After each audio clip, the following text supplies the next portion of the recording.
What's up, everybody? Welcome to the Live Composing Show. This is Stephen Melin. Hope you're doing absolutely fabulous today. This is Wednesday, March 12th, 2025, and today we're going to do some Star Fox 64. It's going to be a lot of fun. So first and foremost, how are you guys doing? Who's hanging out with us today? I'd love to know. We got Sarah, Clinton. What's up? What's up?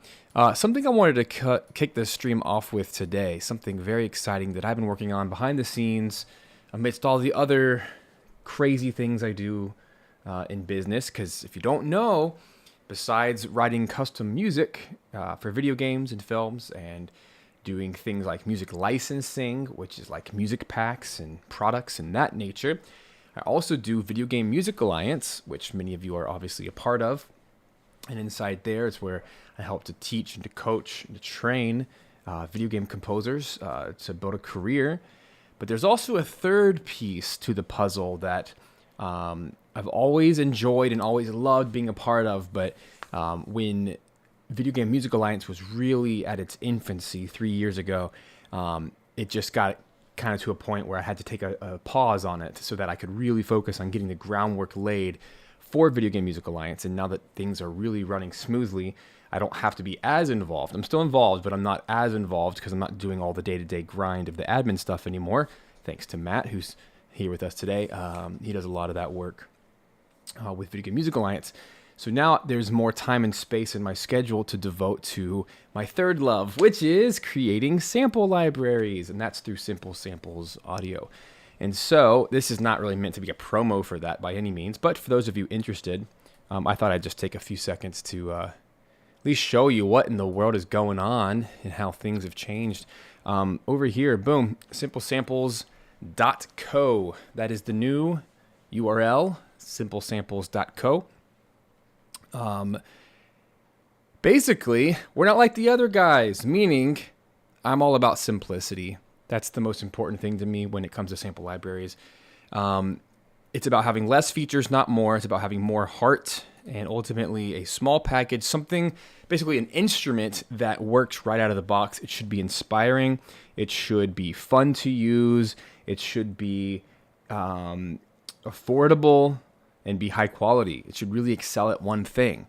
And I liken it to, as a composer, what's the number one tool that we have for all of mankind, for all of human history?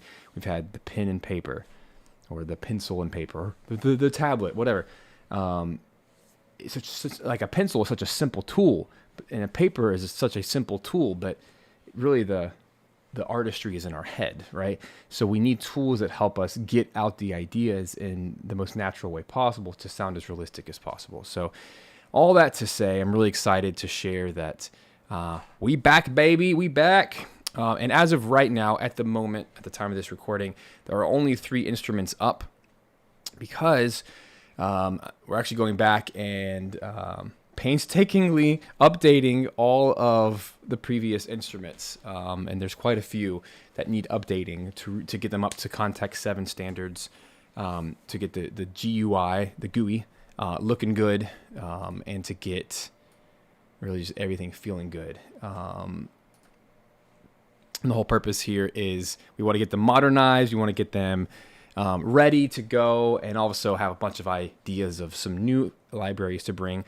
And so the 2 new ones today are the ambient scoring guitar and the ambient scoring bass. These are like fresh off the press, like not a single person's bought them because literally just launched it. So maybe you guys will be the first. But Simple Legato Viola is actually a rebrand of the Ray Hassani Legato Viola that you guys may have used before. So here is the old one down here. Welcome. You can kind of see it right there, but I'm trying to make it all pretty and work a little bit better under the hood. So anyway, really excited about that, and I want to shout out to you guys just for being my awesome YouTube family. In the what do you call that? The pinned comment in the live chat. There is a code there that you can use if you want to grab any of these new libraries for 20% off. And for any of my VGMA folks, if you go into our Pro Perks page, you'll actually see a slightly better deal in there too. So go check it out. Wink, wink, nudge, nudge. If you want to grab any of these. But yeah, I'm really excited to get all these up. So what I wanted to show you, I've been really working hard on these lately. Let me show off these 3 new ones just for a second. Then we'll get to all the good Star Fox stuff. I'm really pumped. I've been wanting to do this for a long time. And my Warwick bass, which is what you see on screen, it's a 5-string bass. It's like a rock bass, made in Germany. It's such a cool bass. It has a nice mellow tone, especially in the mid-range.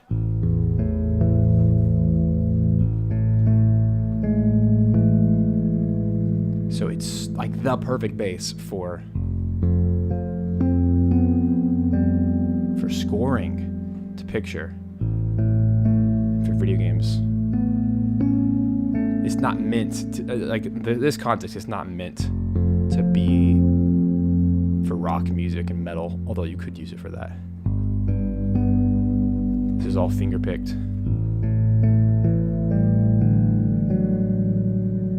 Lots of round robins. Got some shimmer on there. You can put some delay on there. High pass helps us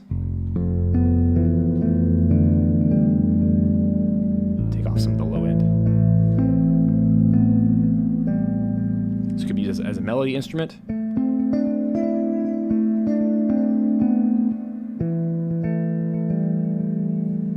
Or obviously bass. Doing some arpeggios. That low that low A, what is that, C? So juicy. Now, of course, the high pass, if you take it off completely, you'll give it more thud. Down to about 20 hertz. So if you have a subwoofer, it's probably shaking earth right now.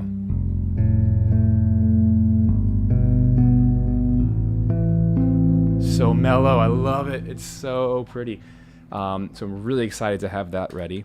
And then I also recorded my Fender Stratocaster, so American Strat, 6-string, which is like the quintessential pop guitar. And it's really, really nice when finger picked and run through shimmer and some delay. And what it does, in this case a low pass instead of a high pass, what it does is it creates this super mellow, like indie film vibe, which is so good for scoring.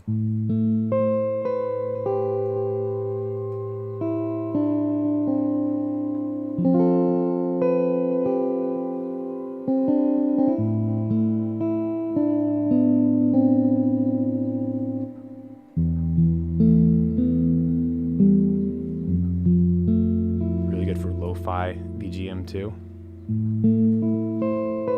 I'll turn those delay off.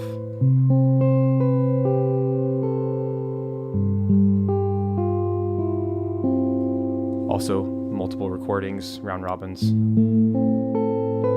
you'll never get the same thing twice. So pretty. And I intentionally made these so that they can be played together.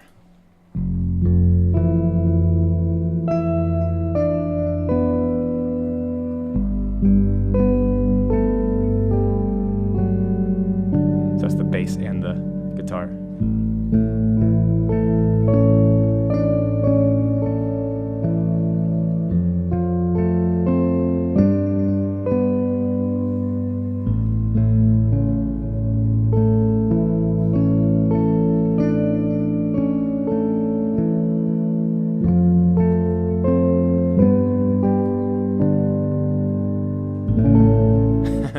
So I'm really, really happy with that. I'm actually kind of stunned with how well that turned out.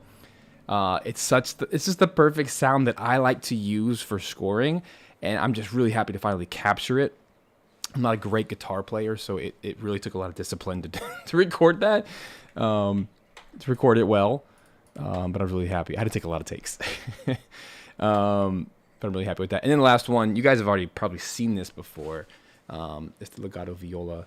I just renamed it and kind of retooled it to have a bit more control over it. And then what's cool about this one is if you hold the pedal down, it changes from first position to extended position.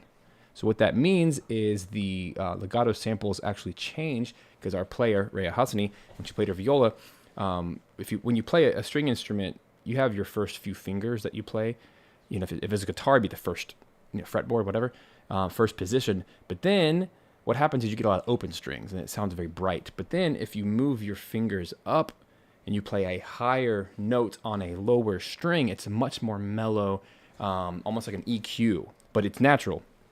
We painstakingly did this a few years back, and we recorded so many thousands of samples. It was like 10 hours of recording. It was insane, and chopped it all up. And the whole idea here is by holding down the pedal, you can just for that one moment, that one note, you can extend almost like the pinky is going higher. And I've never seen another library do this, and I think for good reason, because it is so time consuming and so insane to do this, but I'm just so happy to have it. So here's what it sounds like. So this is all first position.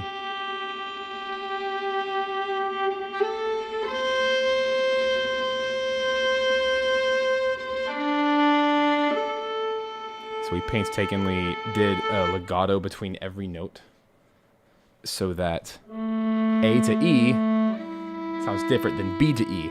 And then back down. Very mellow sound. But here's what happens when you do the extended. Hold on the pedal. So let me just do it for like one note.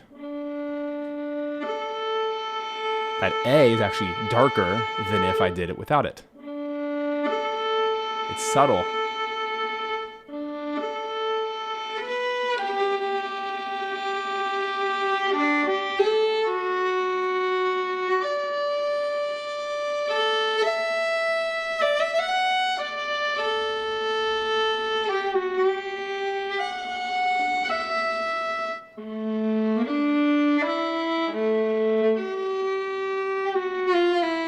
Oh, that was a bad playing.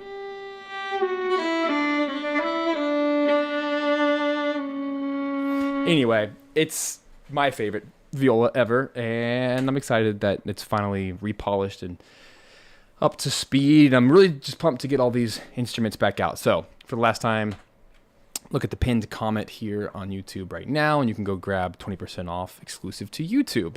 But once again, if you are a VGMA member, we also have Pro Perks, and Simple Samples audio is now on there, and you can get a really good deal on any of the libraries there. And we'll have more up within the next week as I continue retooling the old libraries and working towards the new ones. So really excited about that.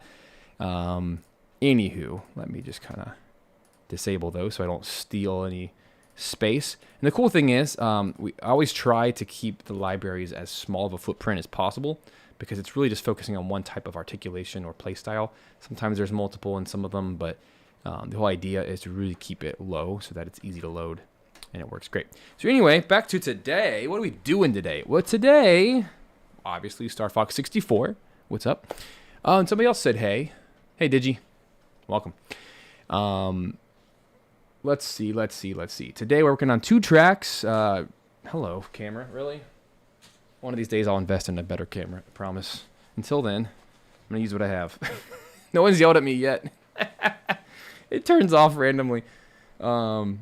Anyway, well, it has a timer. That's why. It's like a 20-minute timer, I think. This is my life. Just got to use the stuff I have. I am really excited, though, for Simple Samples. Hopefully, if the budget works out for this next month, I'm going to be investing in some really nice microphones, because there's a lot of stuff around the studio I want to capture with the proper microphones, including pianos, hammered dulcimer, some percussion, some woodwinds. Come on, let's go. I really want to get that stuff, and I want to do it right with multi-mic setup. Really have high, pristine quality stuff. Really, really pumped about that. And honestly, I blame the harp. For those of you who were here a few weeks ago, I blame the harp right here. This is the reason. Because I built this stinking harp library, and it was so fun and so good. Like, I had a mission. I'm going to create the best harp library ever made. And then I accidentally did, and got really inspired. I'm not selling that, by the way, because that would be weird, because another YouTuber actually did that unbeknownst to me at the same time. Well, he did his first, and then I realized that he made this library too. the Samantha Ballard harp library, and so I don't want to step on his toes. That would just be weird.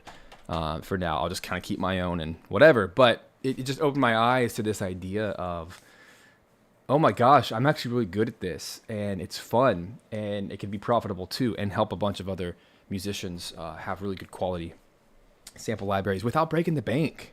Like, I don't need to charge hundreds of dollars for this stuff. I could charge 50 or 30 or 70, whatever, and like really, really get something good out of it without having to waste a bunch of money. Anyway, I've been so burned by the sample library industry, having spent so much money in it, that it's important to me to make stuff that's quality yet affordable. Anyway, yeah, so what are we doing? We're doing the Select theme today, Star Fox 64, and then hopefully, as time allows, we do the Katina theme. Really excited about that. Jordan has a question. Eventual release for the harp, though? It does sound good and better than the Contact one. No, I can't release that one. That's what I was saying. It would just be weird because there's already a Samantha Ballard harp library out there, and I don't want to do that to Samantha or to the creator of the library. I just don't think that'd be kind. But I might make a harp later. I don't know. Like, that was for a personal use. So I don't think so. But maybe one day. Anyway, I would much sooner make... Here's the selfish truth. When I make libraries, I make the libraries I need and I want, because they don't exist. That's the whole thing. And then I share them with you guys. So I couldn't find a harp that I liked, so I made one. In the same way that I've strongly considered, I've actually like really looked into this, making my own timpani, my own like percussion board instruments like Glock, xylophone, marimba, vibraphone. That'd be a fun session. Like toms, bass drum. Like, I don't like what's out there, so I'd love to make something of my own. Maybe some, especially orc chimes. Oh my gosh, tubular bells. Those usually suck. And I understand why, because these things are very, very hard to record, and they're typically not recorded in the way that I like them to be recorded. They're usually like one microphone, at the ceiling of an orchestral hall, but that's not the nice close sound that I want. Anyway, there's so many ideas in my head, but the ones I really want to do are super expensive. Thousands upon thousands, like tens of thousands of dollars to record and to do things with orchestras that I really want to do, but I got to build towards that. I can't do that here at this early stage. Anyway, all right, here we go. I'm so distracted. Okay, the first theme we're going to do today is the Select theme, written by Koji Kondo-san. This is such a Koji track. It actually sounds a lot like Mario 64, funny enough. Here's what it sounds like. Oh wait, I'll just play the real one. I can do that. This sounds like the Mario 64 title screen, because he wrote it like around the same time.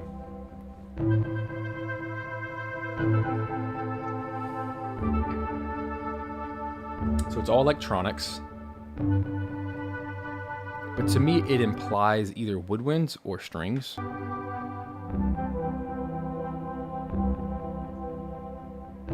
It's such a pretty little theme. And to me, as much fun as it would be to do some choir stuff, I just feel like choir might be overkill here at the beginning of the game. So I'm thinking just strings, just straight up. What can we do with strings? And I like the pulsy, boom, boom, boom, boom, the delay synth bass. It feels very spacey because of the delay. However, even with that, I feel like the only way to do this track justice in a live setting, since we're going from 100% digital to 100% analog, I guess, live, is to treat it like an arrangement instead of like a one-to-one. So all we have here to work with, we have the bass, but the melody track is this guy. Here's what it sounds like on a piano roll.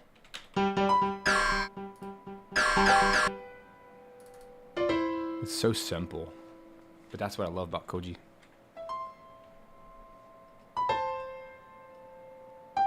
Now this MIDI extraction from the cartridge is trying to get the delay. That's why it has that extra note. But ba-dum. You know, it's also funny. This is kind of like the temple of time. This is such a Koji Kondo-san thing to do. When he writes melodies, he often will start on the upbeat. So like the and of the four before. So like and one and one and one. But it's often heard as the downbeat. Ba-da, ba-dum, ba-dum, right? One and, one and, one and. And so the Temple of Time, for those unfamiliar, we usually hear it as one. We usually hear it as 4 1 3 4 1 3 4 1 da da da da da da da da. But actually, confirmed from the man himself, it's supposed to be the downbeat. 1 2 3 4 1 2 3 4 ba ba ba ba ba ba ba ba ba da da. Weird, huh?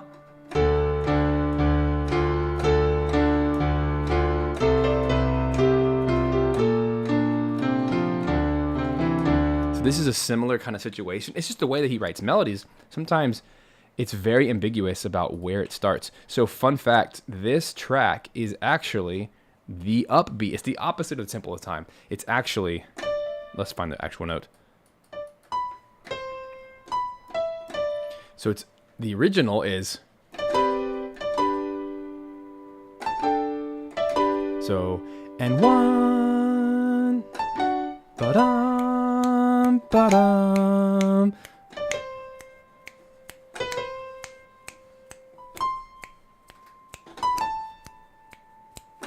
Weird, huh? When that's how the MIDI was actually laid out. That's how it extracted with the bass note and everything. But it's not how I hear it. I hear it as ya-dum, ba-dum.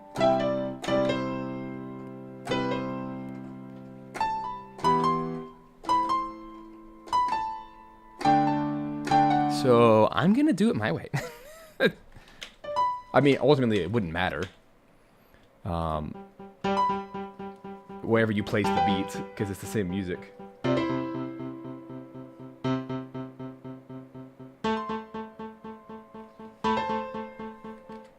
Alright, anyway. Neither here nor there. I want to just, I might have to do this manually. Let me actually get the...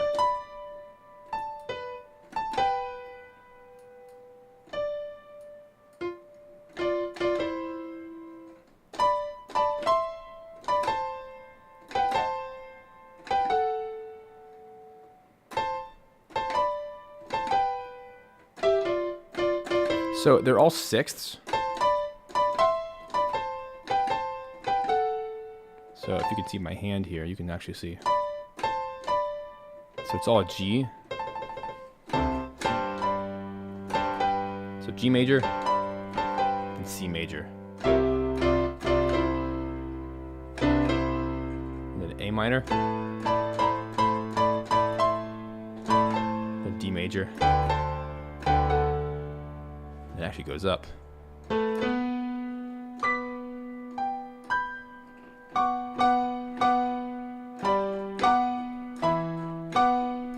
This is actually very similar to the Piranha Plant lullaby as well.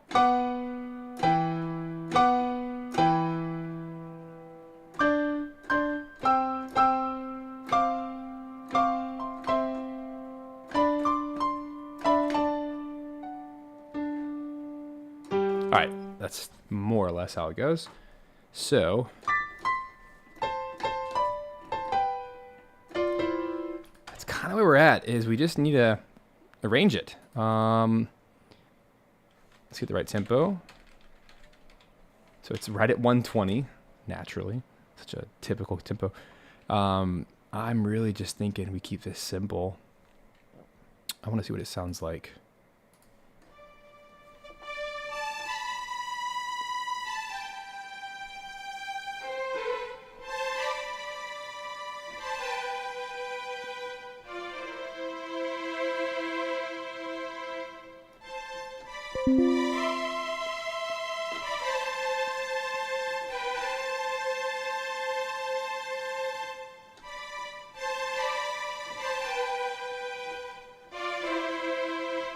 Not the sexiest thing in the world, but gets the job done.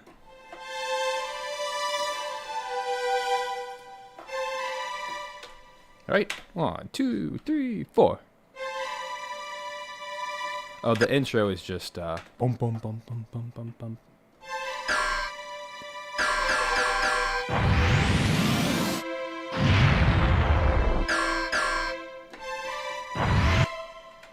Check this out.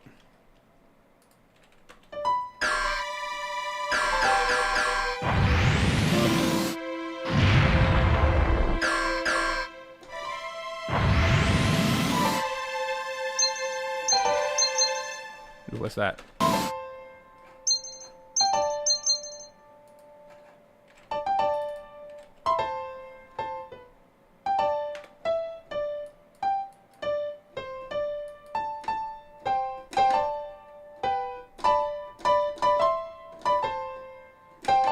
There it is. Whew. It's going to take a little bit of creativity here today, but that's okay. This is like straight up arranging. Boom, boom, boom, boom, boom, boom, boom.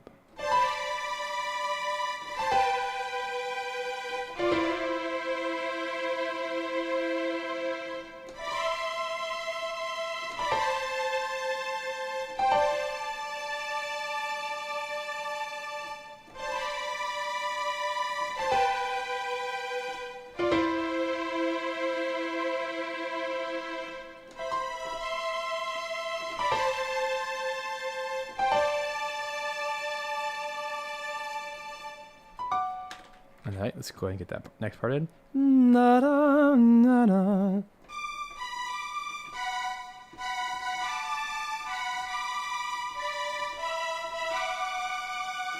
Let's figure out the harmonies. Na-da.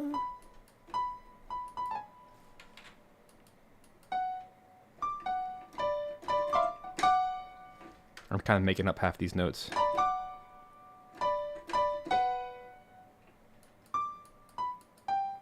There's implied harmony happening.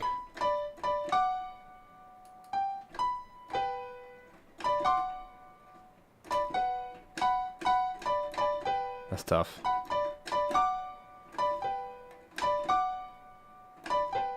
Oof, okay.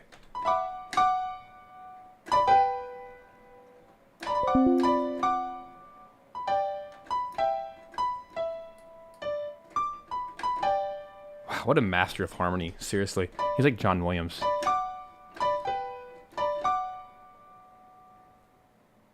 Oh, how do I do this? Okay.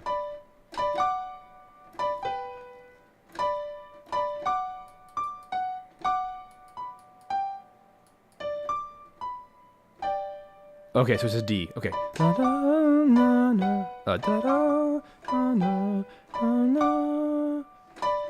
Stay on the D. Okay. Let me just get that far. That's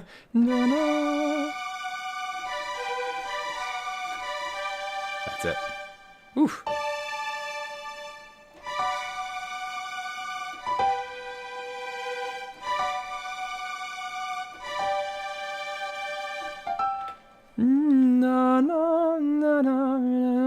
So I'm trying to make up the implied second violin harmony. That's what's happening right now.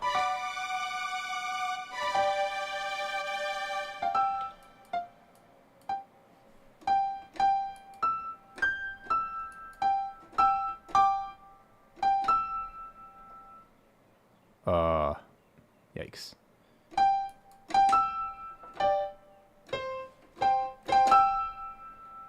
I guess we'll do like a fifth. Like that.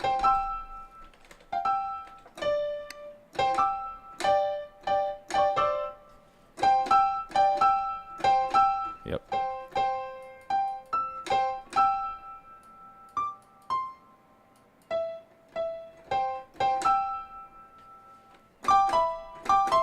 That's it. It's a two-hander now. Harmony.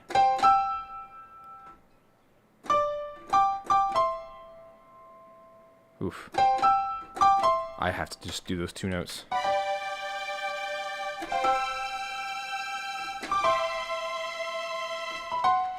Jeez.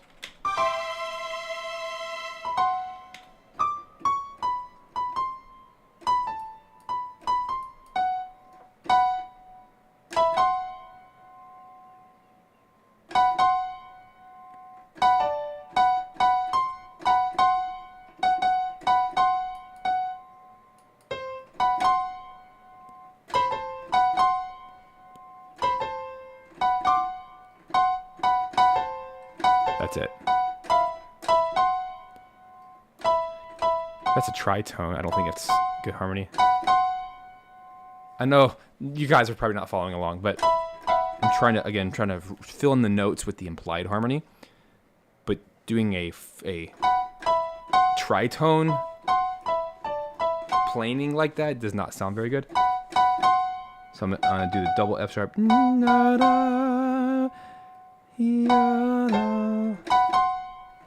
Nope. There it is. Woo! Putting my piano skills to the test. Or my aural harmony, whatever you call it. Aural skills.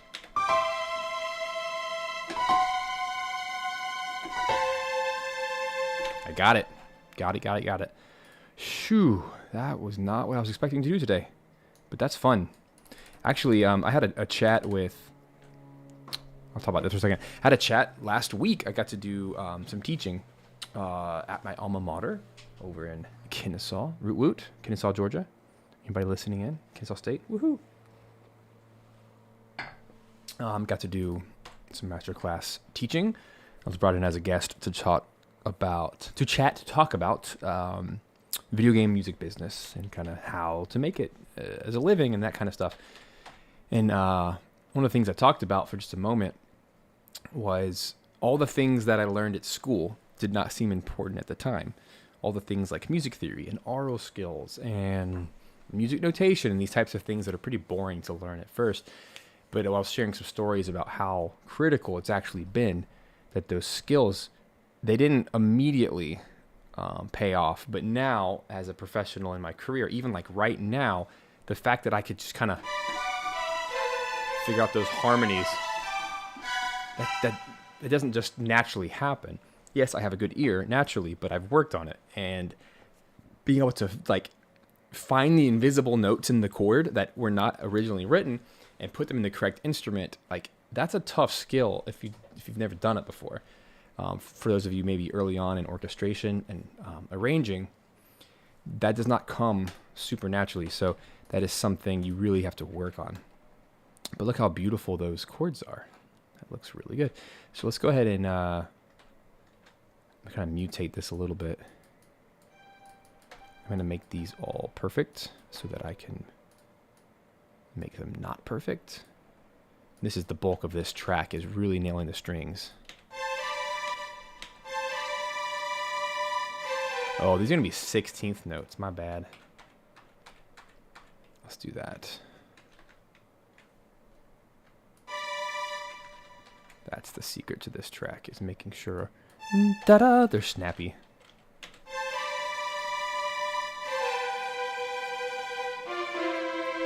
Yeah. So you guys give me a sec to do that, and it'll sound nice. And I want to leave an 8th note rest, I think.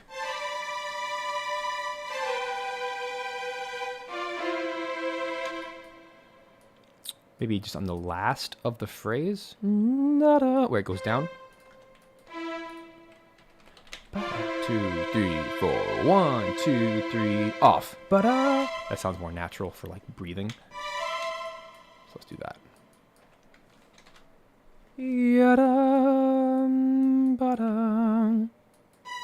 Such a pretty little tune.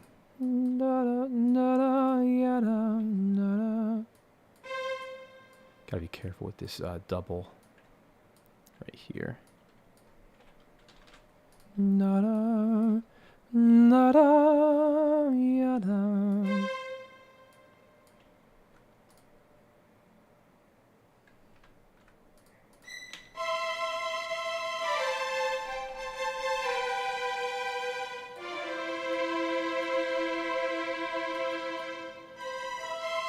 think woodwinds will actually be very pretty here if we can get it to work.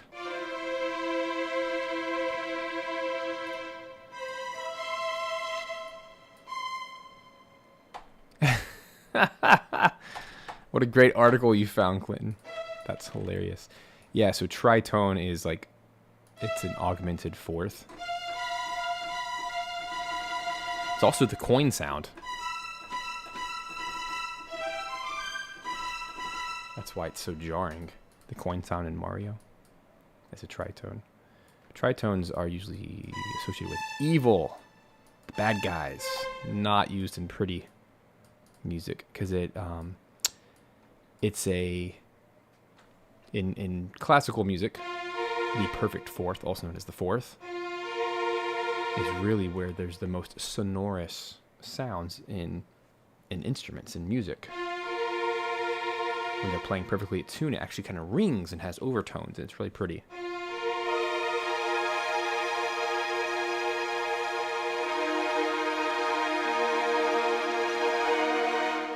But as soon as you change it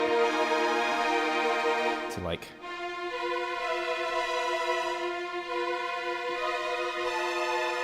all of a sudden it sounds evil and sinister. It's crazy how that works.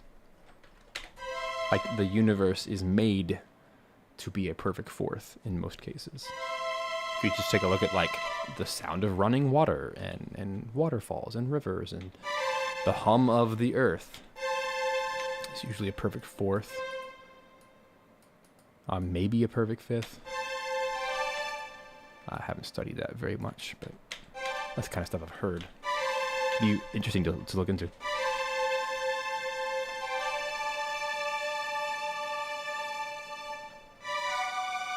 All right, I'm taking way too long on this passage, but I really want to get it right. I will do a redo of the mod wheel to make sure that this all sounds nice. But now that I've figured out all the notes, this will go way smoother.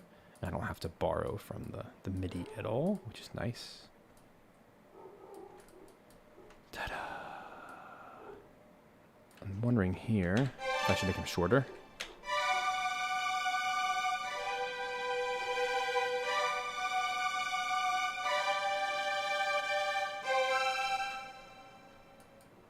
Yeah, let's make it like right there.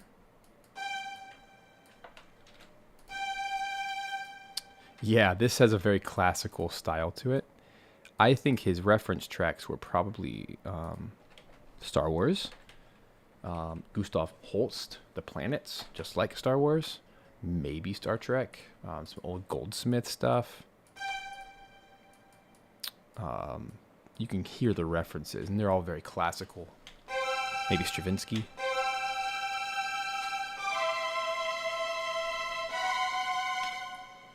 There we go. Trying to make sure that the two notes in a row are not touching, or else the MIDI will have weird playback issues. And then lastly, we need to make sure. Let's go ahead and make those perfectly aligned.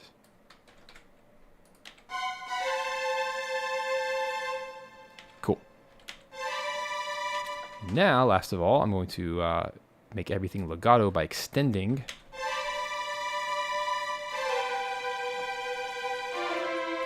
Let's go ahead and kill all the mod wheel because it was just really badly recorded because of all my takes.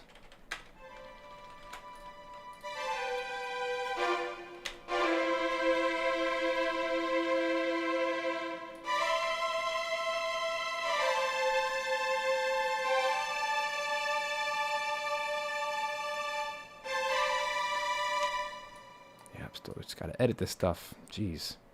Who thought? Who would have thought? It's always the slow tracks that give the most trouble because everything's exposed. You can't hide. Everything really has to land.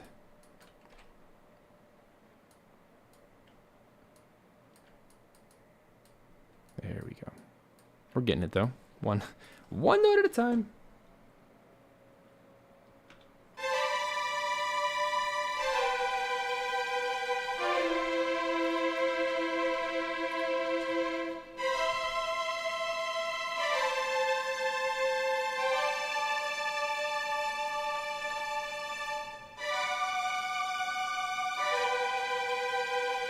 Like this needs a break.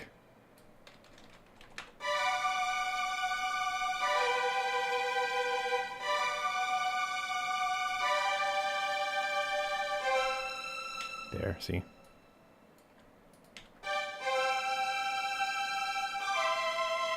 So let's make this the same.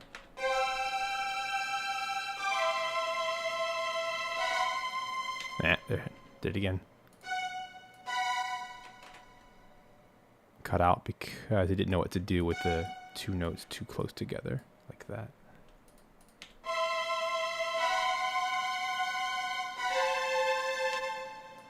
That, I think, should all just be one phrase. The exception of this guy. It's pretty tricky stuff, programming-wise.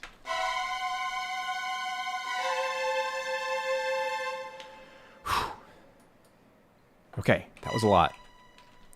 But I think it was worth it. So now we're going to do one more pass of the mod wheel only, so that we can get it all recorded in. Here we go.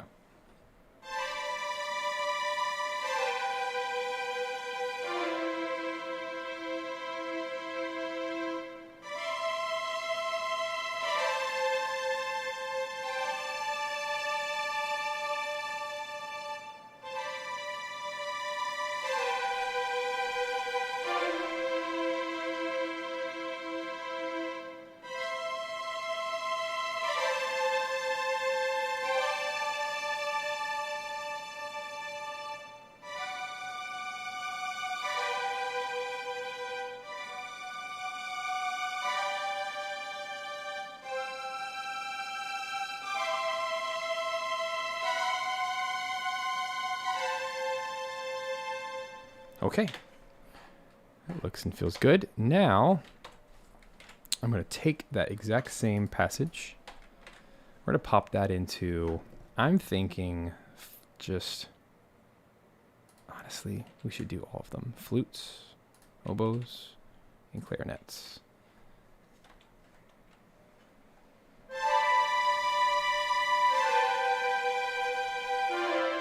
Just turn the volumes down, honestly.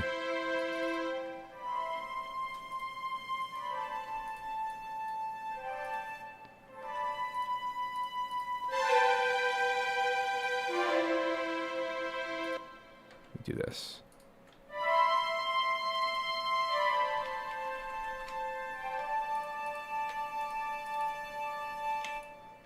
This is annoying, but I gotta do it. I'm gonna keep just the melody.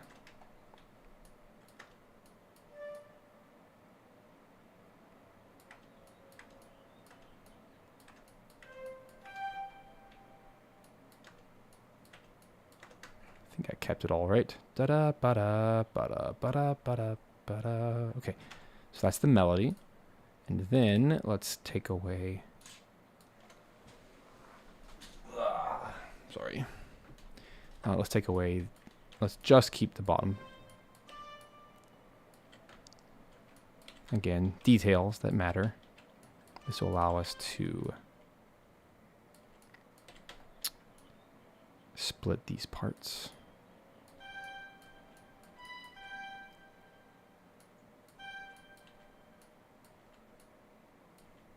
There we go. All right, so now we have two parts, and this is actually really nice because I can put the first one in first violin legato and the second one in second violin legato, and it will already sound a whole lot nicer. And then let's copy the flute. I'll double that with the oboe to get a nice solid melody out of it. And then I'm going to take that second part and put that in the clarinets and bassoons. Hopefully that will sound nice. Yeah.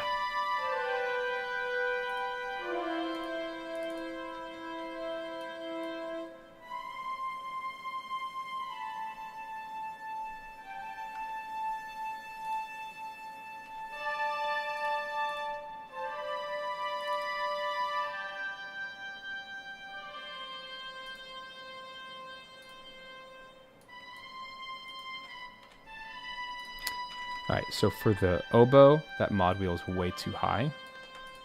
I want a softer tone. And then we'll actually just turn up the instrument itself.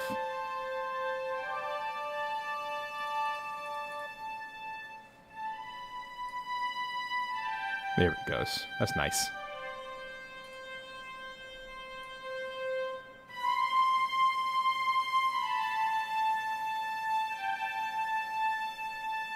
Pretty.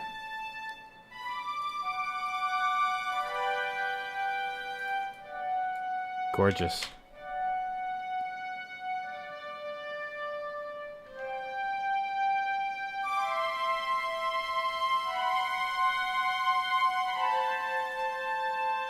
And I'm thinking that the bassoon will just do the bottom notes. Because we still need to like double cello and stuff. So let's do this. So far, so good. Good question from Clinton. What is my approach to oboe? Do I usually aim for a softer tone? Yes. Oboes cut through an orchestra like nobody's business. It's like a piccolo. It just, even just a solo oboe playing high and loud, soars over the entire, like 100 people playing. It's crazy. Now, of course, brass will beat it out if brass are playing. But woodwinds can get shrill if they're, I mean, really all four of the woodwinds, if they play loud and high, it's going to cut through. Maybe not bassoon. Bassoon gets warmer the higher it goes. It's darker, or gets brighter the lower it goes. They're kind of opposites. But oboe in particular, ooh, it can just be so shrill. But it's also a gorgeous instrument. All right, so this is with the strings. Let's get them all in here. Get that volume.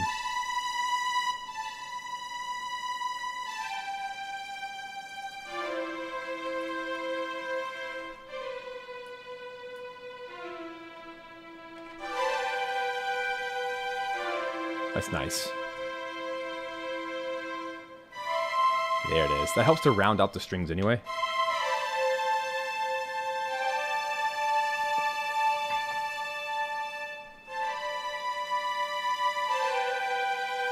So I'm thinking a couple things. I haven't used euphoniums in this entire thing, and I don't know if I should. If I should just use the horns really, really quietly. Like at the lowest mod wheel. And just turn them up. That's nice.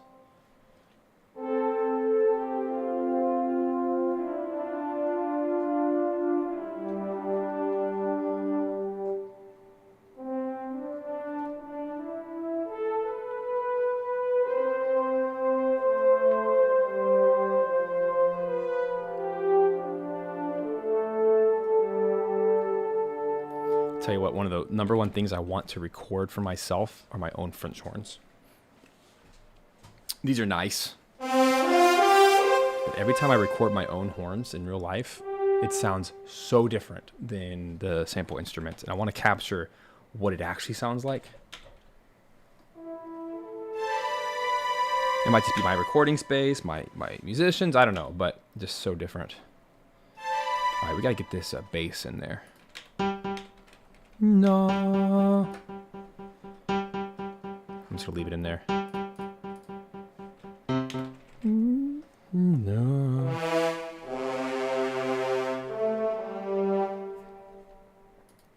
Excuse me.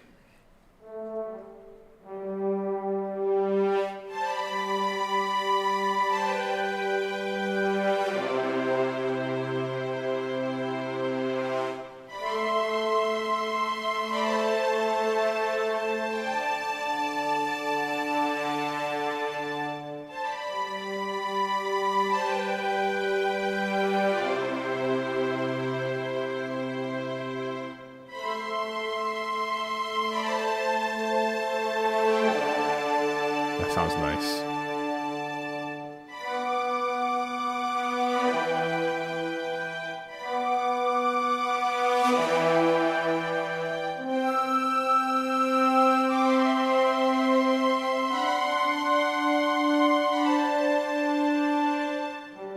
That sounds nice. I like that a lot, actually.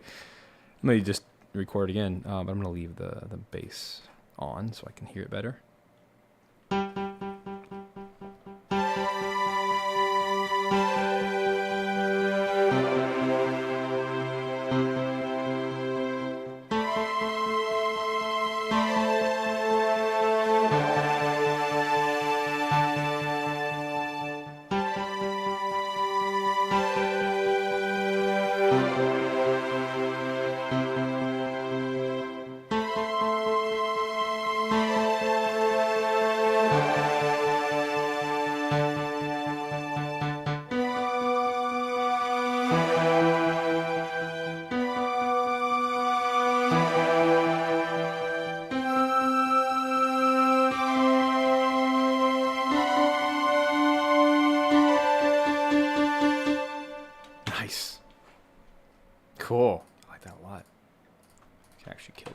works. Cool.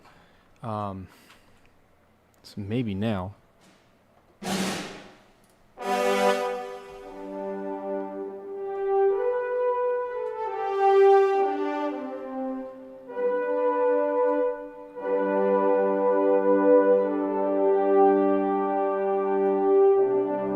Ooh, that's so pretty.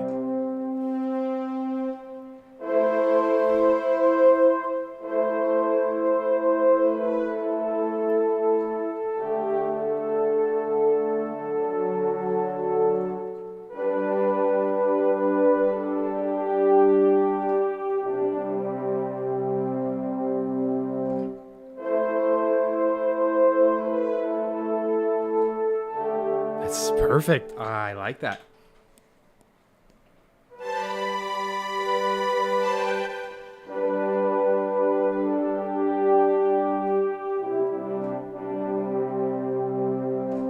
Can I do that? I mean, there's no rules here, right? I can do that. Gross, except that. I definitely can't do that.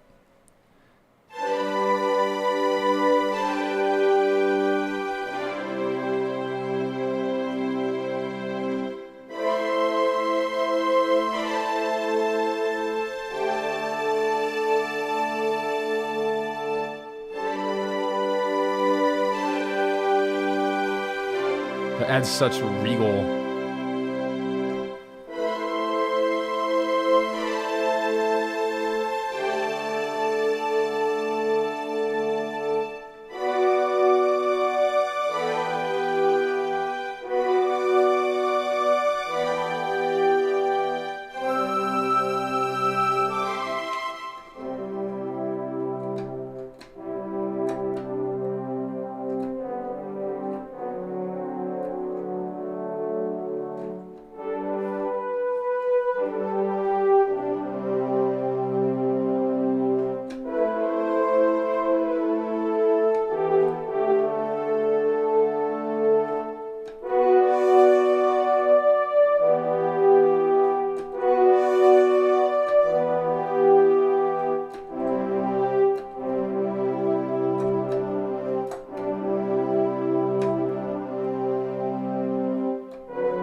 I really want to.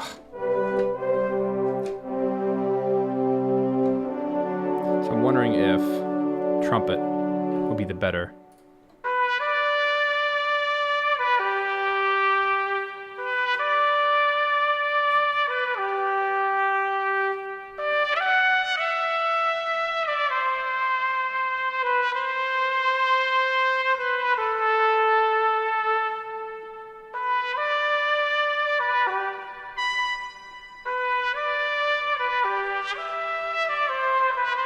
Like that.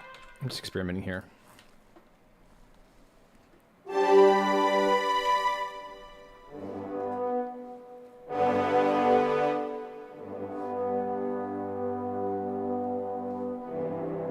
Oof.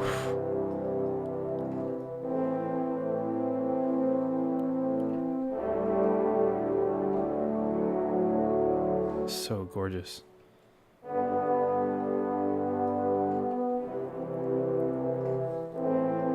This is the 8DO New Century Brass. The trumpet, though, is Invertone. That's an old, super cheap patch. It's like $20. Go grab it right now. Chapman trumpet. It's from Invertone. It's like 15 years old, but I use it religiously because it's so freaking good, and it's always good. Good samples never die.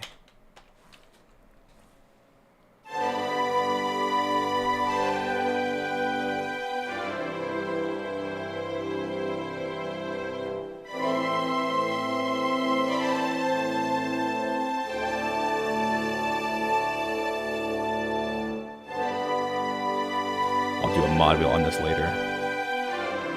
I'm now trying to get those beautiful chords.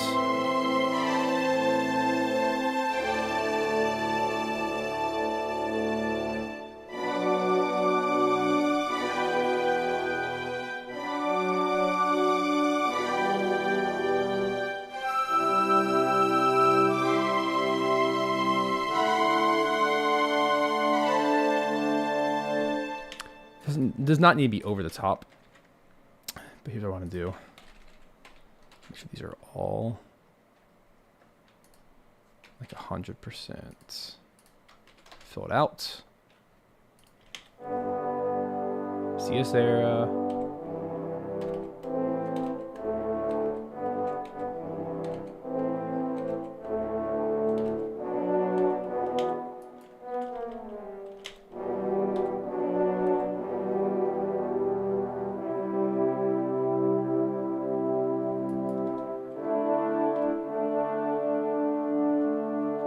Try to keep that very, very chill. So I'm going to ride the mod wheel and do another recording. Another pass here. Here we go. So you can see it.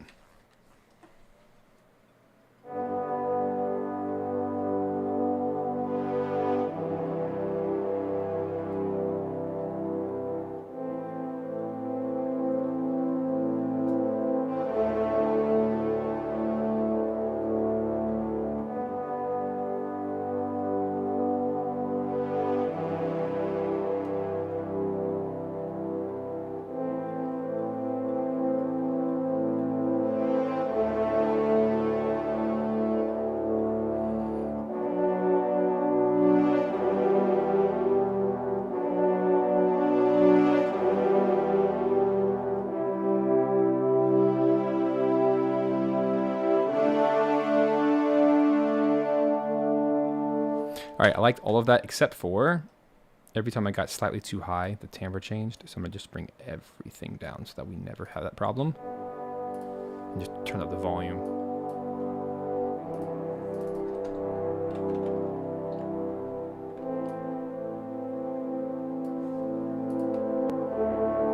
So pretty. Now, let's give them some breaths.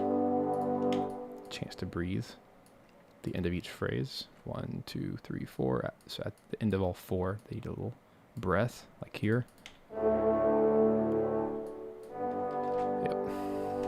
Oops, I should have done quarter notes. There we go.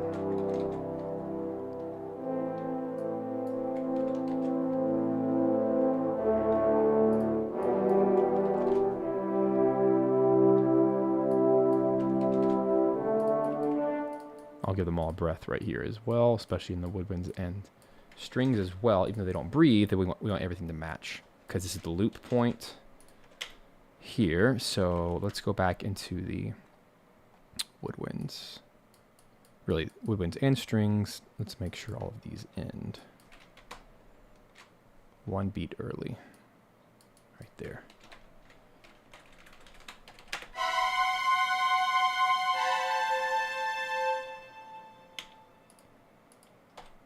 There we go.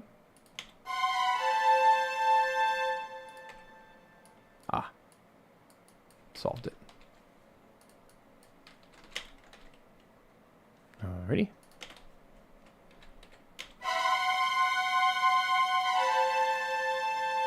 Nice. Sounds beautiful.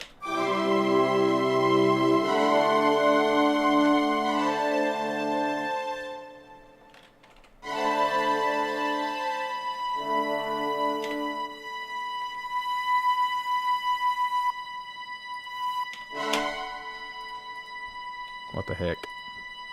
There. Okay. Is there a pedal stuck? Guess.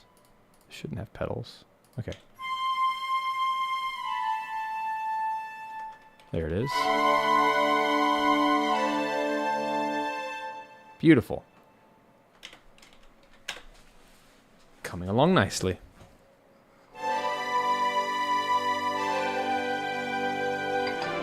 Now I want to get the trumpet in there. I just thought that was such a lovely idea.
don't know how I feel about that.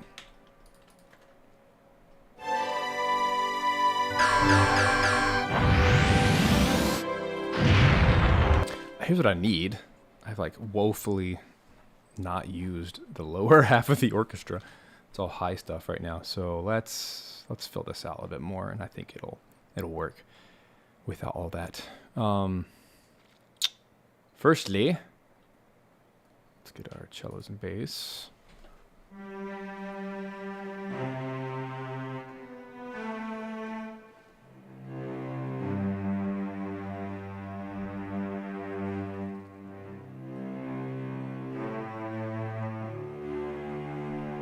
That'll be nice. Let's get it in.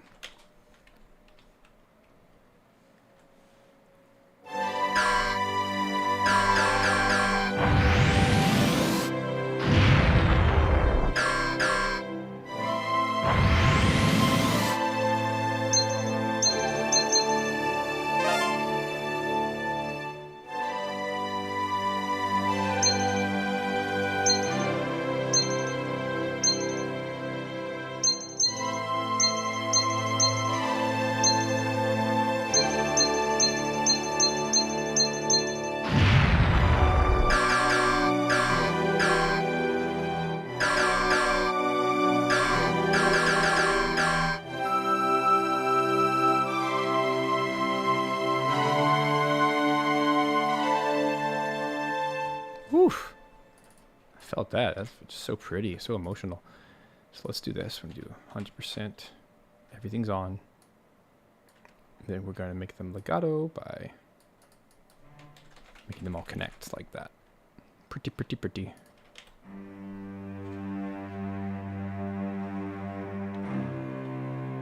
So good. And then that's going to sound extra nice when we double that with the double bass, an octave lower. Here's what it sounds like, just those guys. Let's select them both.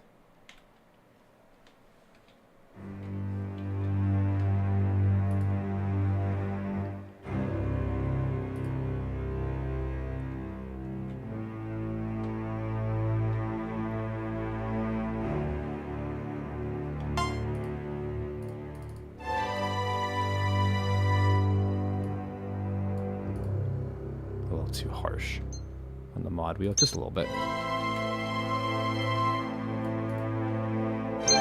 There it is. And then dial it in. Right here.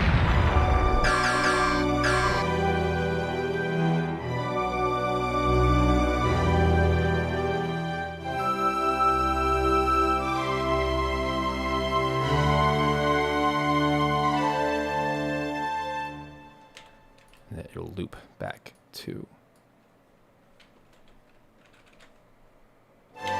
Whoops. Now I do want to be consistent with the original that has a 1-bar intro. Boom, boom, boom, boom, boom, boom, boom, boom. Which in ours is just going to be.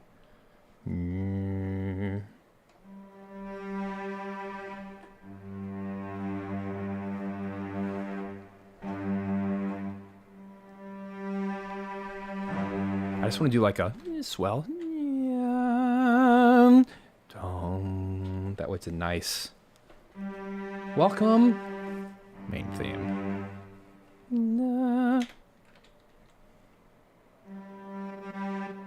Ew, yucky, yucky, yucky. It has a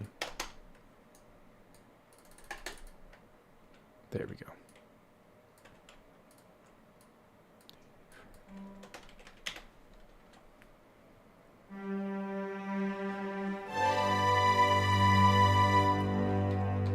We're gonna do 1, 2, 3, and 4.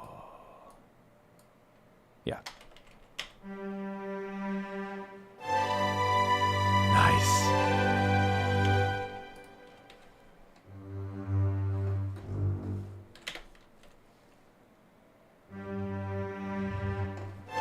The reason making all those nasty girls is the you can see it right there, right? It's fighting with me. The MIDI. The automation, but that's an easy cleanup.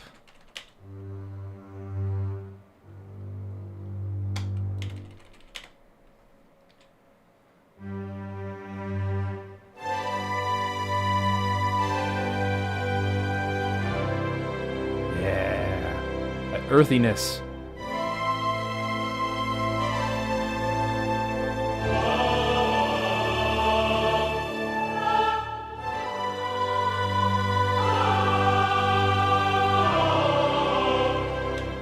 Okay, fine, we'll do it.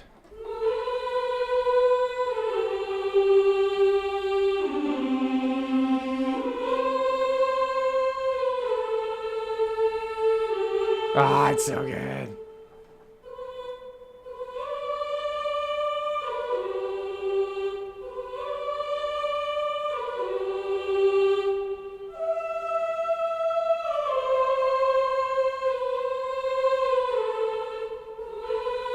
Oh my gosh, that gives you goosebumps.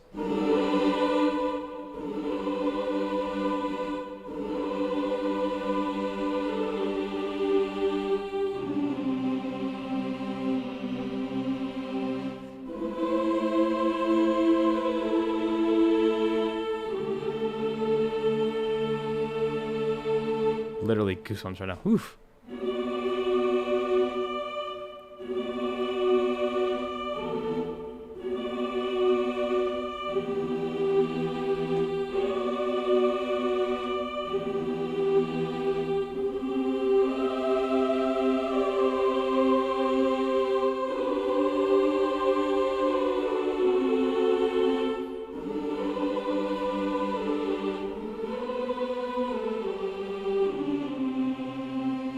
I just need the melody.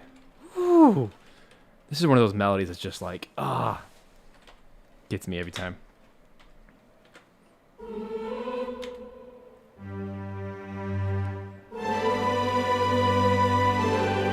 Oh my gosh.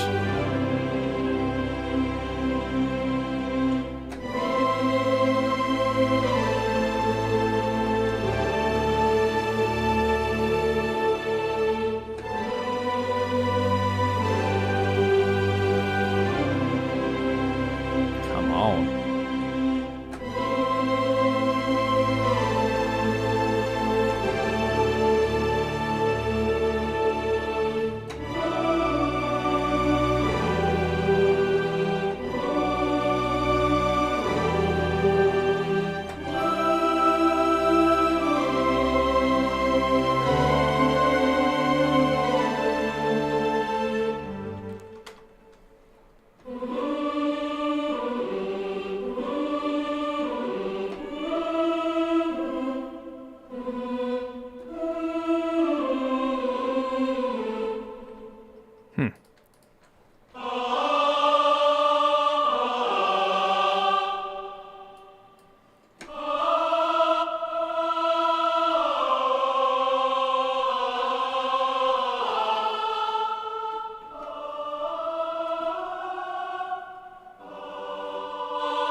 It's just like Mario 64. It's the exact same feel.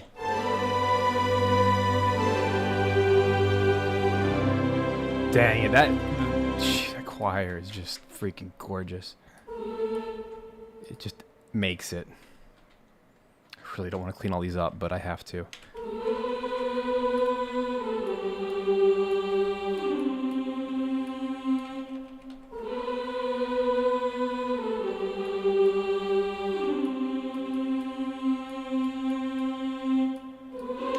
Best sample I've ever heard. It's called Freya by Straysov Sampling. It's ridiculous. All right, let's get this where it needs to be. As frustrating as it is to have to clean all this up, It's just part of the gig. It's worth it because that sound is worth it. I like my performance of it. Actually, what am I doing with my life? What am I doing? I could just make this so much easier on myself. Literally take the first violin and just put it right there. And then I think it's one octave lower. It's already done. Ah! Come on. Why don't I think sometimes? At least I saved it.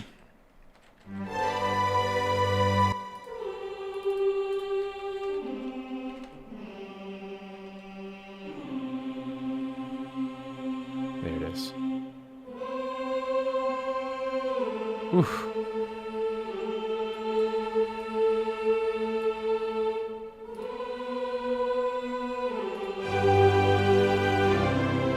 There it is.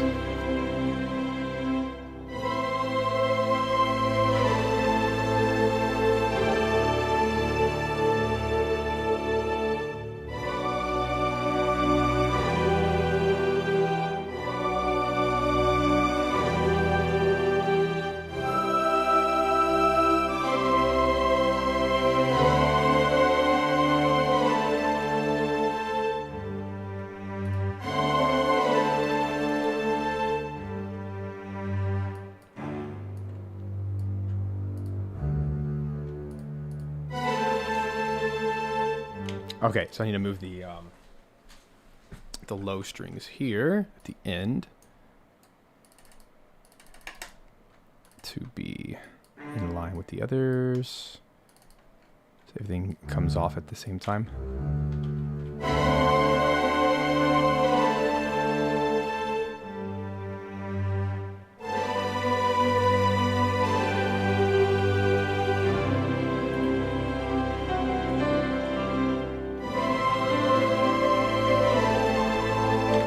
Some harp.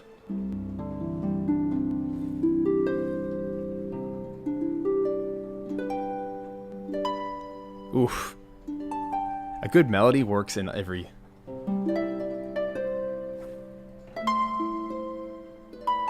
instrument. Dang, why is it working in everything?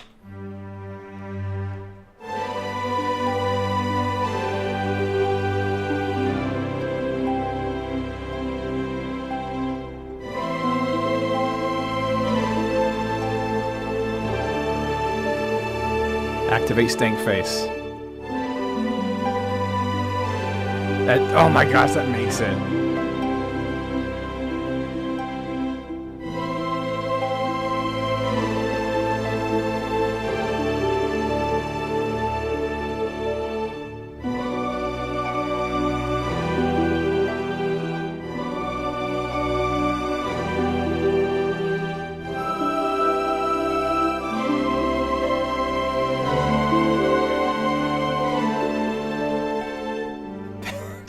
That just makes it.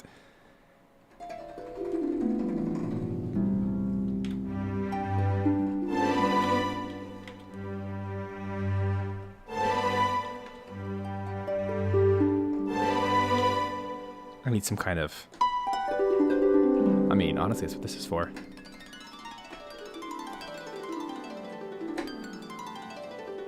That's why I made this. Oh! My heart just went. It's so magical. What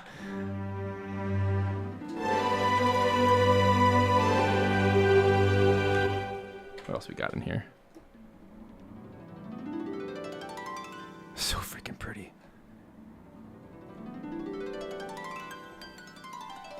So it's definitely a G major. Do we go up or down? No whole tones. I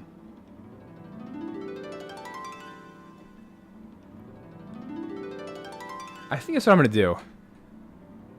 There's no reason why I can't. It's a title screen, so like there's no time sensitivities. So I think I'm gonna give this the 2 bars it actually needs to breathe. Like this. And we're gonna just insert a whole bar. That way. Like this. I'm just gonna make it a 2-bar intro. Now, the loop will be at 54, which is fine. And we'll just set it to loop out at 78. And it won't mess with the game code or anything because it's just going to play on a loop anyway. So this affords me to have a one-time slow intro. Oh, I love that.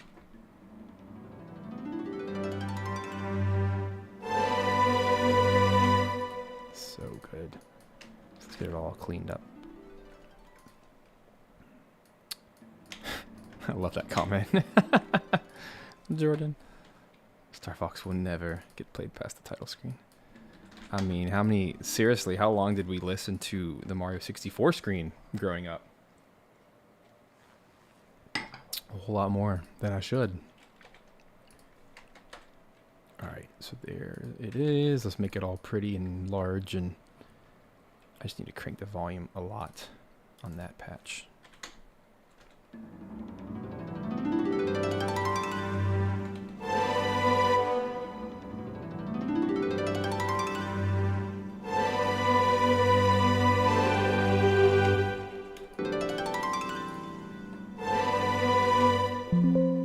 This MIDI.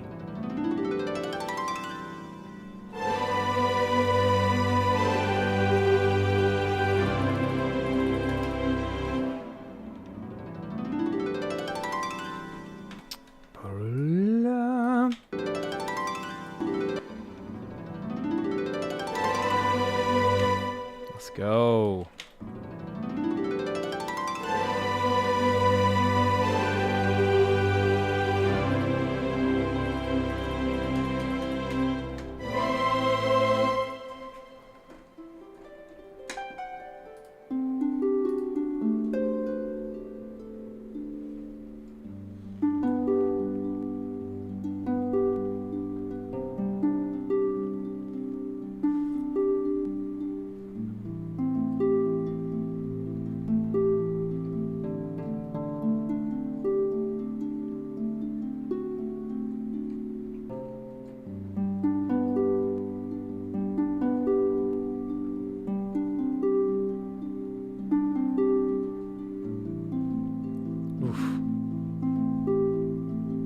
So emotional.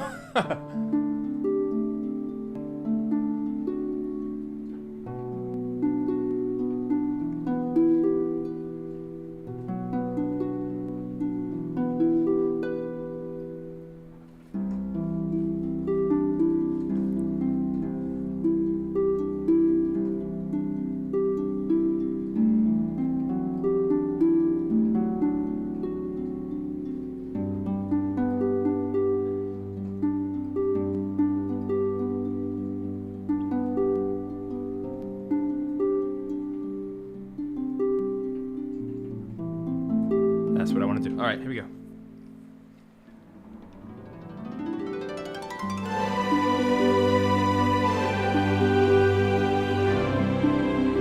Dang.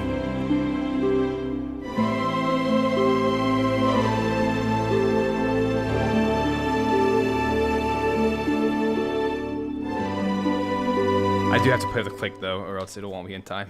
But that's really, really nice.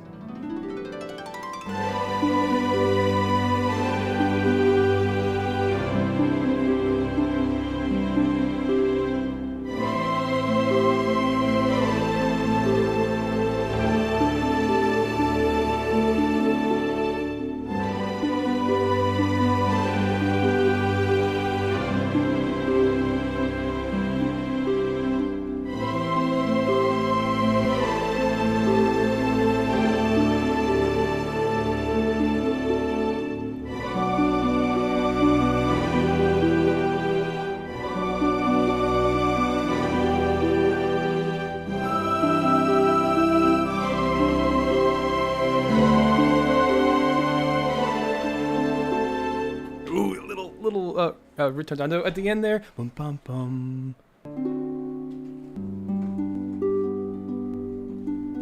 I'm hearing a couple pops in here, so I'm gonna go to my contact instrument here, make sure everything's on all. I'll show you behind the scenes a little bit how this stuff actually works. It's kind of insane. I just want to do group editor. I need to do on all the groups. There it is. My attack is just slightly popping. So let's do like 0.5 milliseconds. And I think that'll solve. If not all, most. Oops. Okay. 0.5 for all the groups. 0.5. Just double checking. Yeah. Oh, nope. I need to do select group only. Group solo. My bad. Let me try again. Just double checking. Yep. That there's no pops. There's a couple little audio pops just from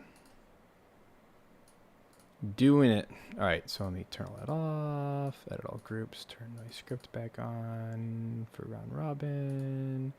Close it up. Save it. That way it's saved for next time. Oh, that was absolutely the wrong location. Hold on. Ah! In the words of Fox McCloud. Ah! Oh, gosh. Okay, hold on a second. Where in the junk did I even make this instrument? Oh. I think it's here. There it is. Sorry. I'll make sure I'm saving it in the right spot for future use. Okay, now that I've saved it. Oh, that fixed everything.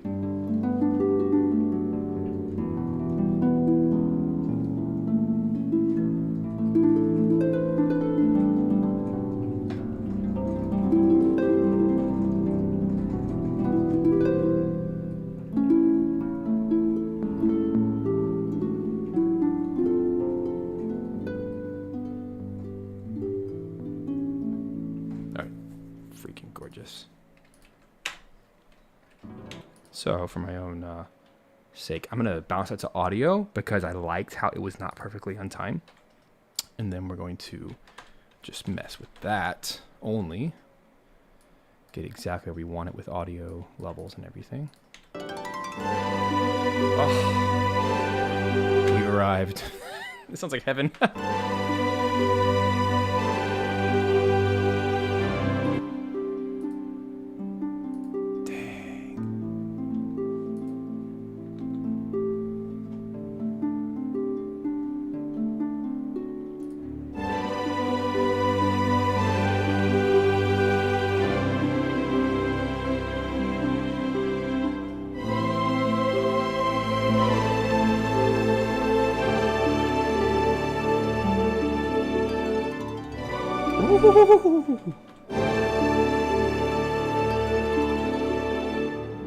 Oh my god.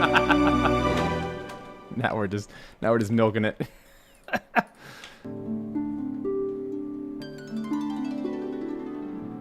Oh my gosh. Okay, so let's do it this way. I'm glad you guys can be here for this momentous occasion. Momentous occasion. Oh my gosh.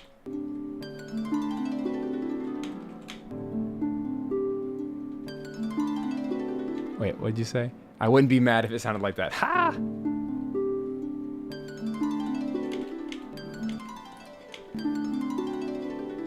Oh, I just love how these glissandos are. Like they have. I mean, that's why I recorded this. They're not on time. Like they're free form. All the plucks were on time, so I could chop them up in bulk, and with thousands of samples. But in this case, I love how all of our glissandos they take their time. Anyway, I was going to kill that so that I could do this. Oh, you mean like this?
You know what would sound really cool with that? Let's do it. Give me a sec. Make sure my session's saved before I overload it. Just wait. Just wait.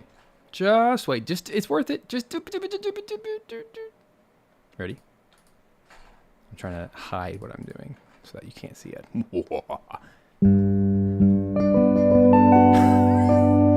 Oh my gosh. Wow.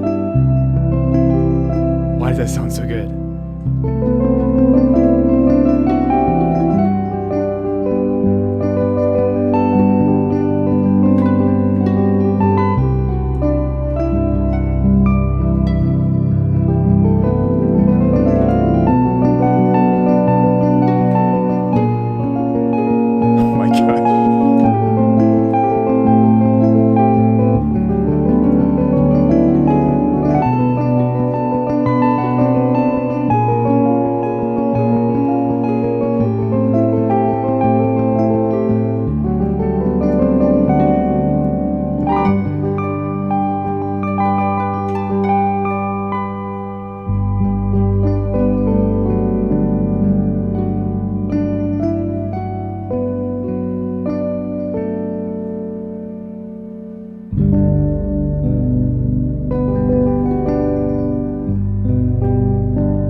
Piano in there too. A little sauce. Oh, how do I do this? Hold on. To like select all of those things. Ah! This is so complicated. Okay, 1, 2, 3, 4. Did we do it?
Zelda interlude for the day.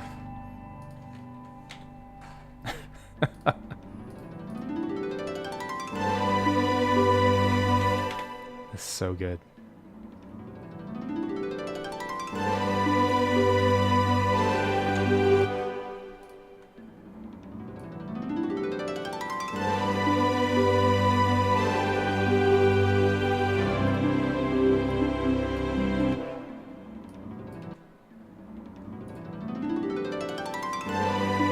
I never even did what I was supposed to do here, but I wanted this little gliss in the middle. It has a little life. Adds more life to this area. Here it is.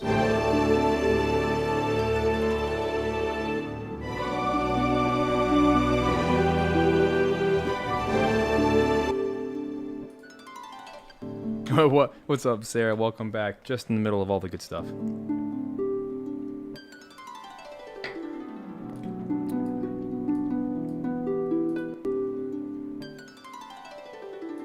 I guess I could have 2 harps.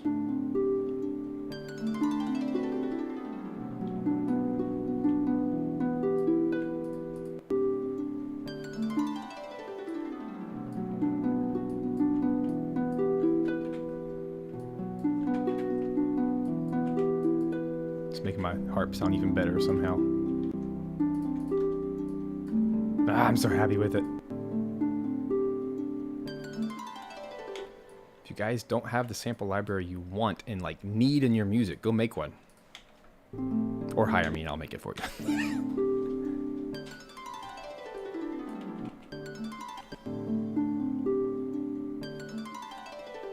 Here's what I'm going to do. I hate having to do this. Let me see. I was at volume 2, but I have the MIDI here still, so it would make the most sense. Let's do this. Boom.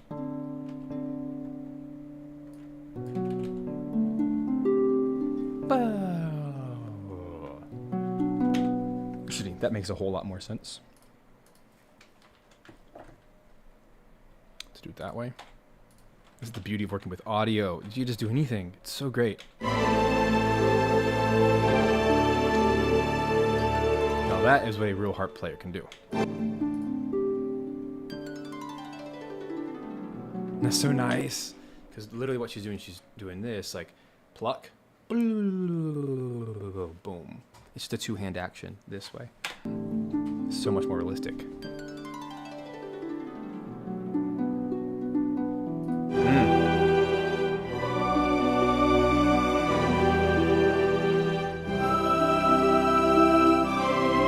Oh, I made a grave error. I forgot to extend my MIDI region, so all that reverb goodness, all that reverb tail would get caught in. It got cut off. But easy fix. I love bounce in place. It's one of the coolest functions ever.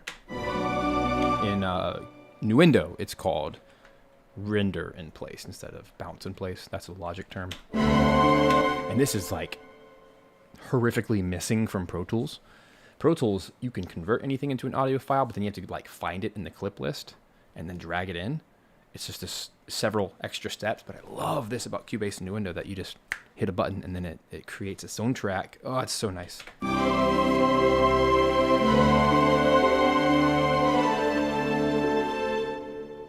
See that? Oh, so nice. And then if we do the loop, which we will, it'll actually keep the reverb tail. Pretty sweet. Oh, I'll have to be careful not to make sure that this is not included in the reverb, or I mean in the second time. So in the loop. So here's what it sounds like.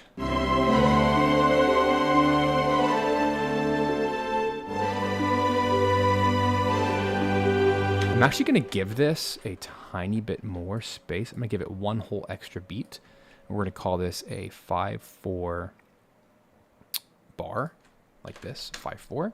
And the loop's going to start on this next one. I just feel like that is necessary to really give this the breath it needs. Yeah. Oh, that's so nice. And that actually solves my problem from earlier with these, the ends of my notes ending too early. So I'm going to select everything like this, everything that's not an audio file. Double click. And then over here at the end, this is what I'm talking about. I want to take these ends of the notes and go ahead and bump them to the full quarter notes. Just like that. And now everything's going to end right where I want it, like this.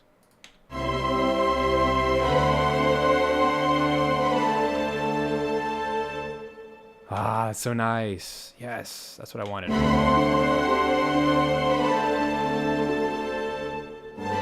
Oh, that's so beautiful. Yes. What a cool arrangement. Oh, I forgot to make my bassoons. Okay. So let's just literally take the cello line and double the entire thing. That'll sound really nice. Played softly in the bassoons. That's their specialty. The only problem is I never created any breaths. So here's what I need to do. Every fourth note. Here, here, here. There's only 3 notes. I need to trim them down to give a little bit of a breath. You never even... Wait, did you see that? There you go. Okay, let's see what that sounds like. Oh, it's already gorgeous. Okay, I can already tell that the mod wheel is too high. I'd rather use volume to get it louder. That way the tone doesn't get overly harsh. That's what I was talking about earlier. In the low range, actually bassoons can be very harsh. So you gotta play extra quiet. There it is. Let's see what it sounds like mixed with the cello. really dial it in. Cello. Oh, so good.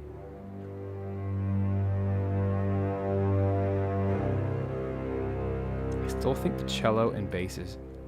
it's just the cello. Cello is too loud in its modulation. Just a little bit. Gets a little too rowdy on those low Cs. There it is. How beautiful. Big crescendo. Decrescendo. Nice. So this is something I learned back in my conducting days. This is the stuff you learn in school that you don't really know how it applies until it does.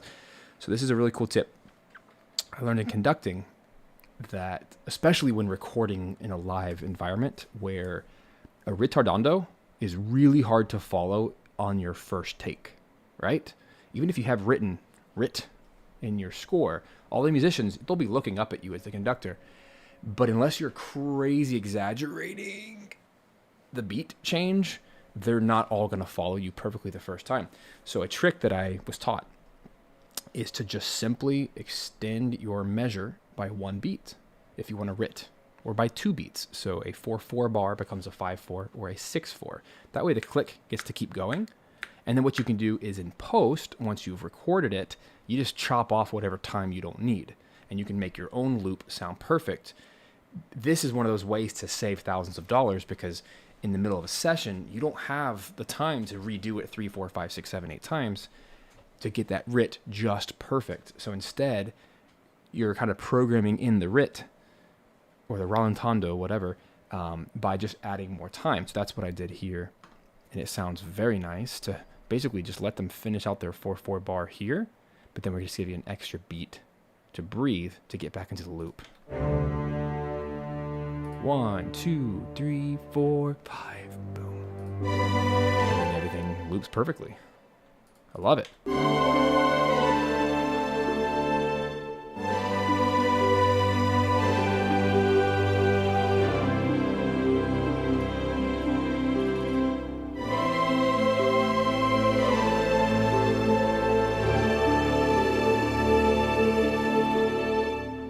It's so sizzly. Do you guys hear that?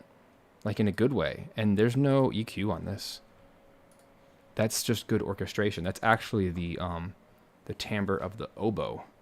See, Clinton, I think, was asking about the oboe earlier. The oboe, it adds it's almost like a hi-fi EQ boost in like the 3.5 or 4K range. It's like that little sizzle that you would get without it, but it just adds that like breath, that air. I love it. I don't use a lot of oboe. I should use it more.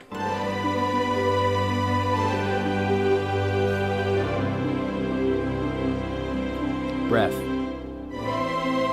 Yeah.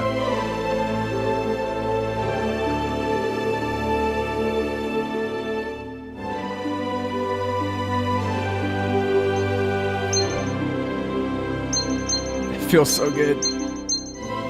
I spent way too much time on this track, but I like it. I assume it's too loud now.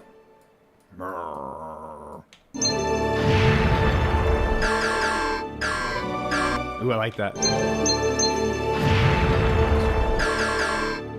I'm going to do another 5/4 bar right here. Watch me. I'm going to do it. All right. 5/4. It's a little tricky. I need to take everything that's in this bar.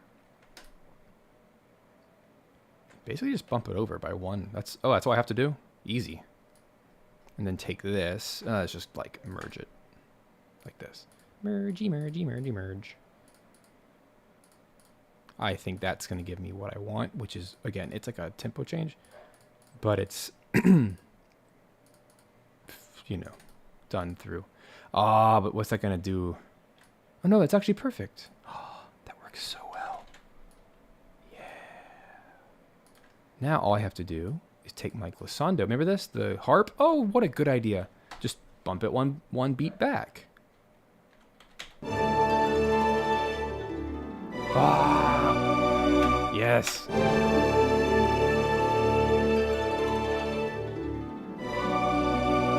That's so nice. Oh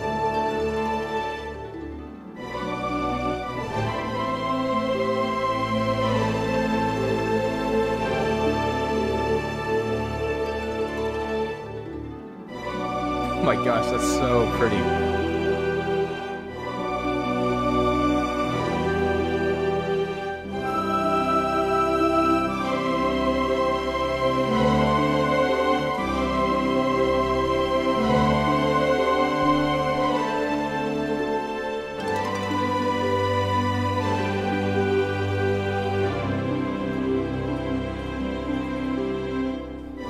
The Melin drop.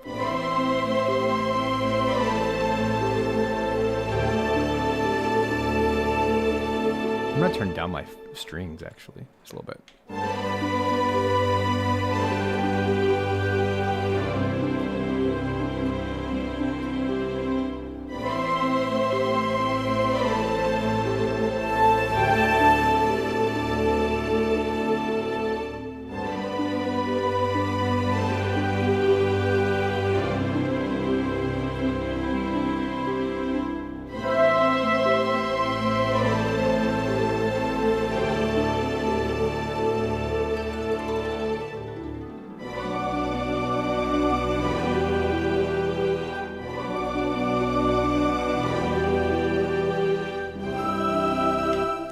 All right, I want to experiment for a second.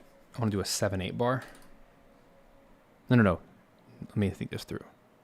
10/8 would be 5/4, so let's do 9/8.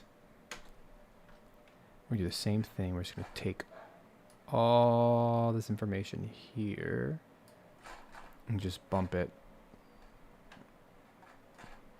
Uh-oh, where'd it go? Here. I just want to see what it sounds like if I bump everything by an 1/8 note. Left. I feel like it was just 1/8 note too long.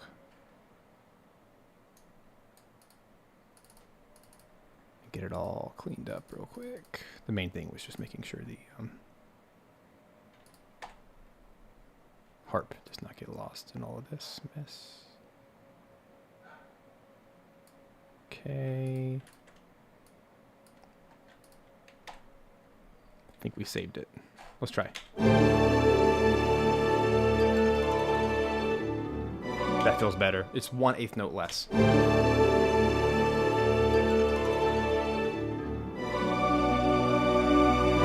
Yeah.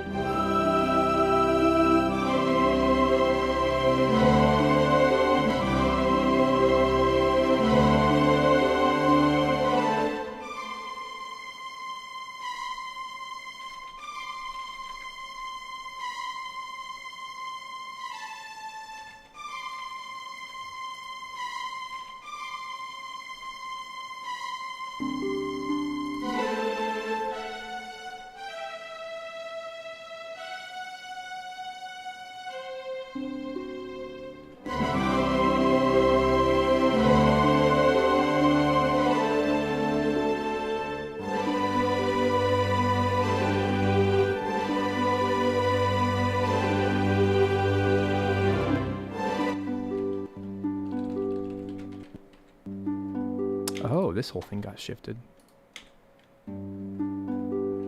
I get it now.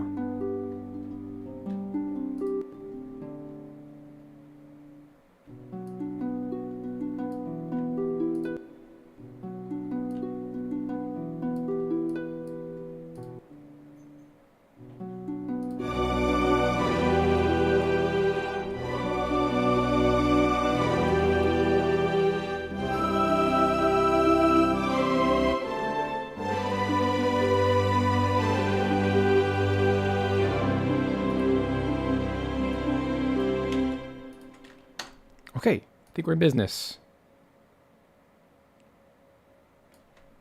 How do I fix this? 1, 2, 3, 4, 5. There we go. Solved it. I gotta export this thing and move on. I can't believe I spent so much time on that track. But I am really happy with it. I think it was very, very pretty. So the way that I export this is... I'm going to start with the second time only. Here's how I do this. This is going to be called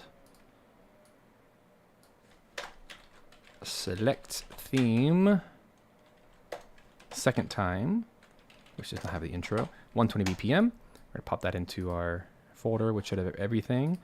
We're going to save that and make sure, yeah, there's no game audio or anything hiding in there. And we should be good. Let's do it.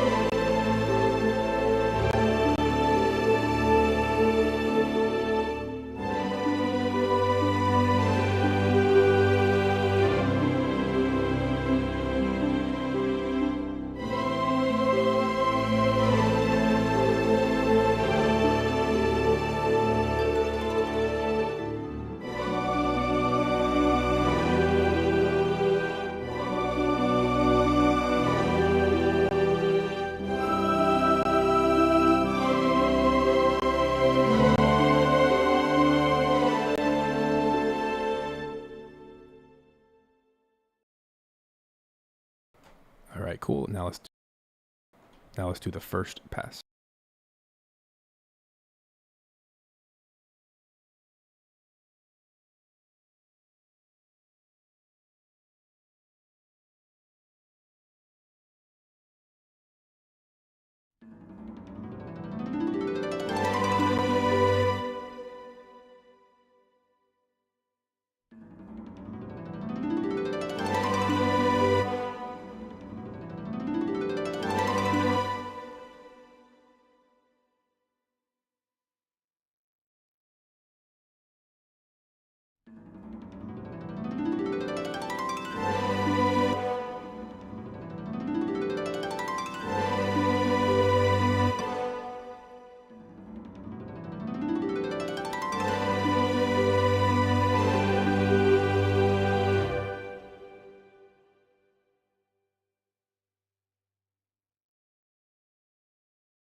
It's a nice reverb tail as well.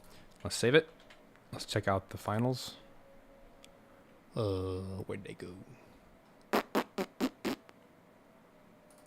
Here we go, right here. All right, let's test it out. Make sure everything looks and sounds good.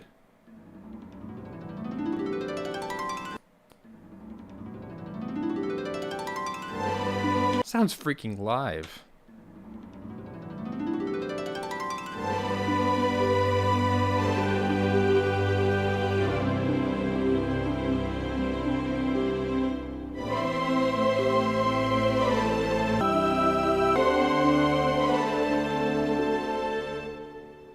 Nice. Second time.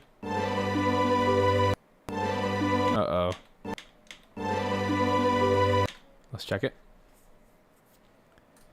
Pro tip, test your stuff in Audacity, because if you put your BPM in the title of the track and you just drag stuff in like this, it'll auto-detect to 120 BPM. And then you can click and test out your loops. Now, granted, I messed up things by playing around with the eighth notes, so it'll be somewhere around here. Because you know the whole 5/4 thing. I don't like it. I knew it. It popped. Well, darn it all. Let me fix that. Weird, huh? I don't know what part popped. But here's what I'm going to do. I'm going to just record like a bar before it. Might be the harp or something coming in early. Yeah, it just needs a little intro. First time. This will be the second time. Just got to redo it. Oopsies. Let me get rid of the old one first. This is real life. Gotta fix it sometimes.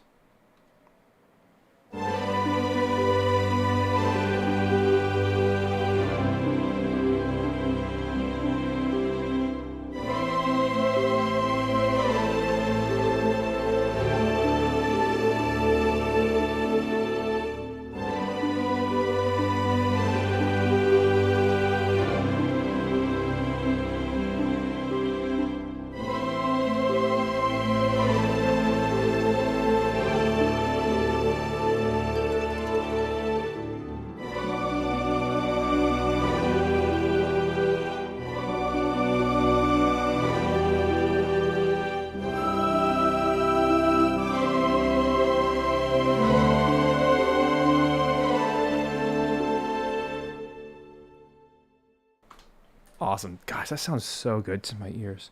That harp just sings. Really, really does. All right, let's try this again. I can already tell that that was a better pass. And the good news is because I already have so much space happening in here, there's really no detriment to having a small gap at the beginning of my track, because ultimately I'm just going to click and drag this wherever it sounds best. It doesn't have to be perfect, because in this one track, there is no timing on screen, unlike every other track in the game. See, I can just trim it however. I don't have to trim it, just put it where I want it. Like that.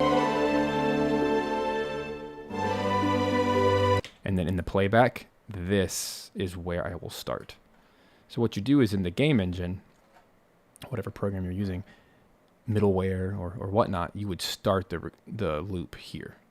Like you'd literally give it first time and second time tracks, and then right here where this track starts, the yellow line, is where you tell it to loop back to, like a DAW. That when it's done playing this track, it'll go back to here. And it keeps this nice reverb tail from the first one playing. Like that. Now let's get a nice little full screen image of the title screen, and we'll move on with our day here. Let me find it.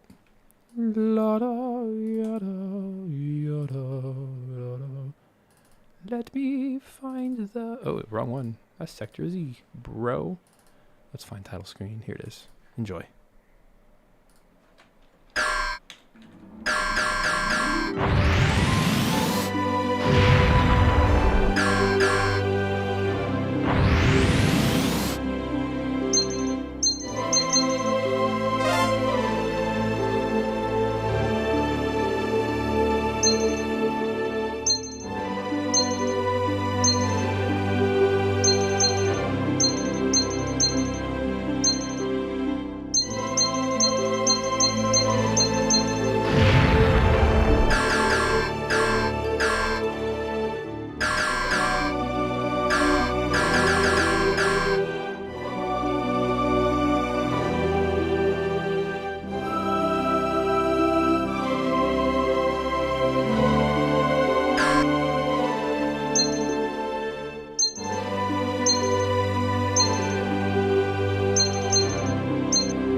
Cool. Looks good. Sounds good to me.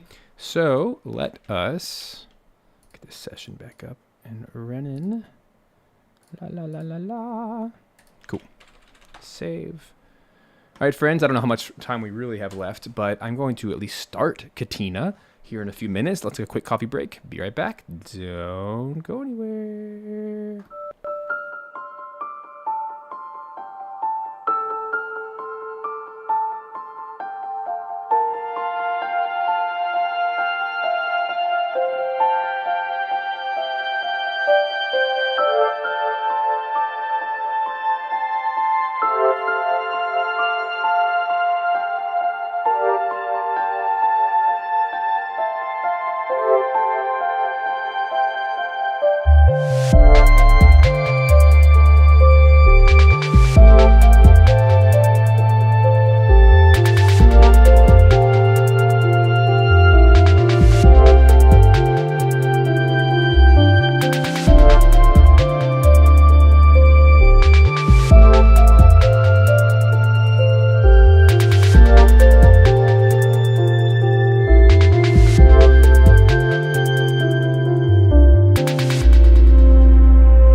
Welcome back, everybody, to Live Composing Show. This is Stephen Melin. We're working on some Star Fox 64 tracks today. We just finished up the Select theme, which was super fun, getting to arrange that. And now we're moving on to Katina for whatever time we have left here today. Hope you guys are doing great. Quick little shout out. Simple Samples Audio is back. Take a look at the pinned comment in the live chat, and you will see that there's a discount code there, which is exclusive to you guys here on YouTube that you can go take advantage of. And there are 2 new libraries that I just put out like yesterday, so they're super new. It's the ambient scoring guitar and the ambient scoring bass, and hope that that serves you guys well. For those who have not gotten to listen to it yet, here's what it looks like.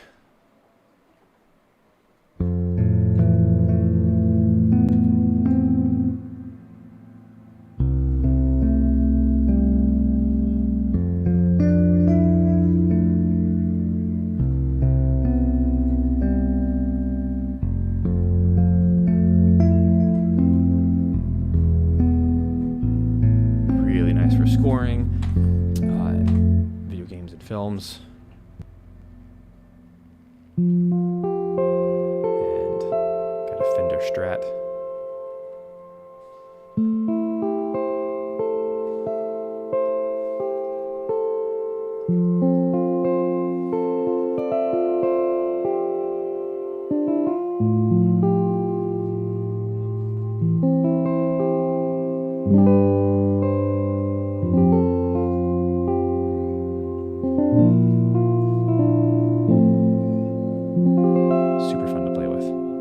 Anyway, let's move on. Today we have Katina, which is the Independence Day styled like alien mothership coming to attack. Here's what the original sounds like.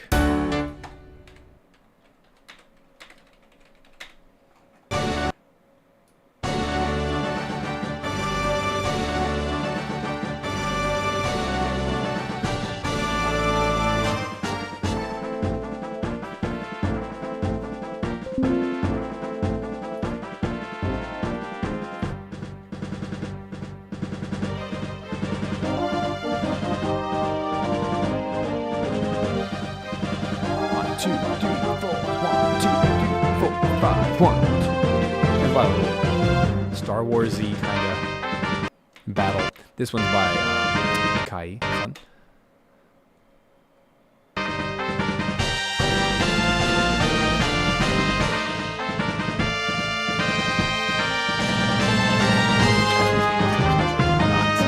That about it. So we have the MIDI extraction down here. Looks like this.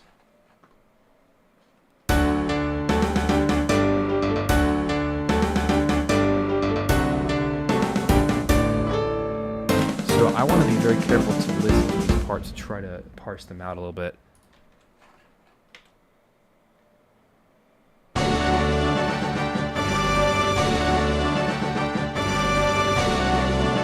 Kick drum.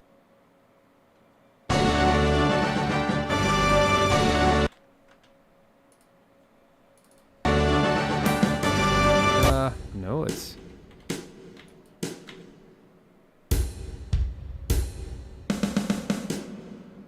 Oh, that's a snare roll.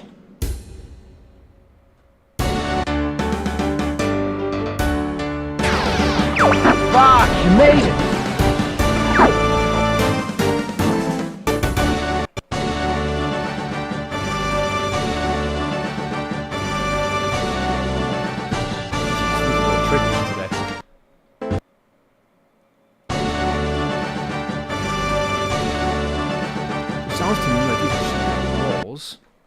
This is going to be a little bit of a tricky one. So let me start with that. I feel like that's going to be the fastest way to get through this. So let's start with snare.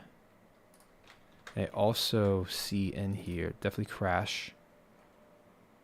Yeah, those are just crash cymbals. So let's take that, put that in my piatti. Crash cymbals. Oh, cardinal rule here is before I start moving stuff, I've really got to fix my panning so that does not become an issue. You guys know that. See, like that, way off. But for the N64, That made sense. To pan things in the MIDI data. Not really MIDI data, but MIDI data.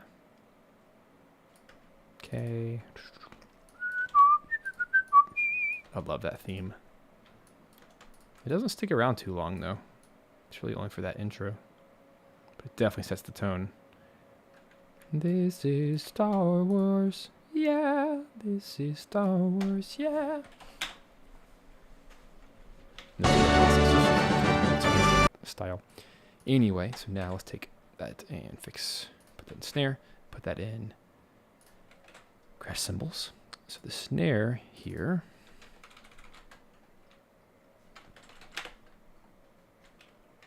is all of these guys are going to be the roll. So that's my B note, which is way up here.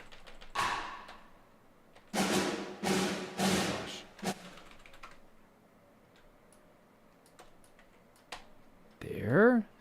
Put my modulation pretty high. And then we need to get all these notes to basically live on the C and the D.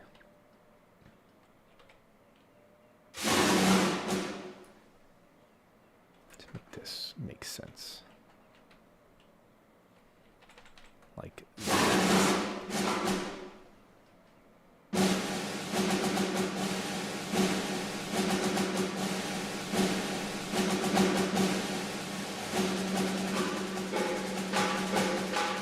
pretty sure this is a bass drum. This middle note here doesn't seem to belong there, so we're going to pop that into my low tom, which is effectively a bass drum.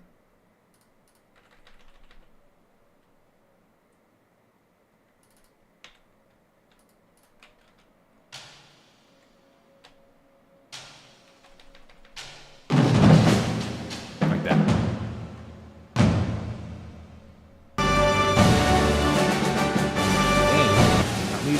These, turn them into the Piatti crash cymbals. There it is. Let's get, get the pan, get the volume up, get the mod wheel up. Oops. Yeah, so it's going to be, this is main volume. This is the mod. This should be set. Okay.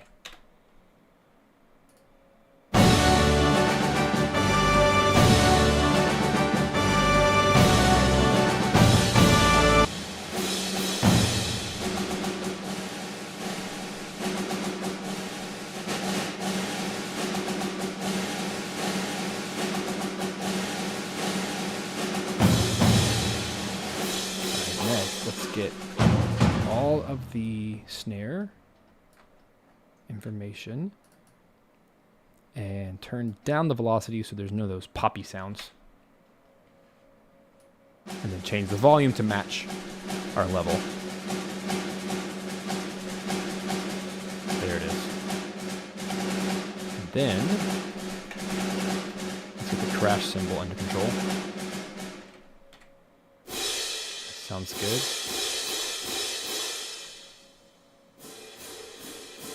Cool. And then get that that low tom. It's way too harsh. It's a cool sound. We just need to turn it way down.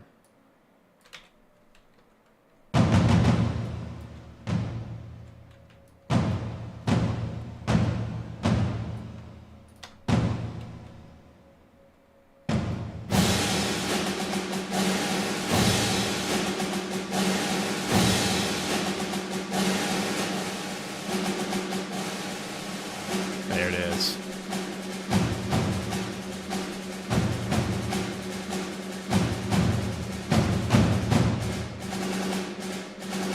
Cool. Okay, so that's our percussion track. That was the most challenging by far. Now let's take out, look what we have. Let's figure out what that is.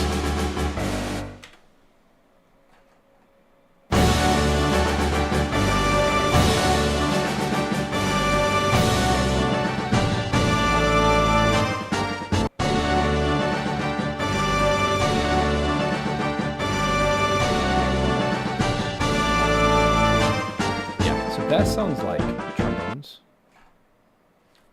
So this is going to be trombones with strings. Start with trombones.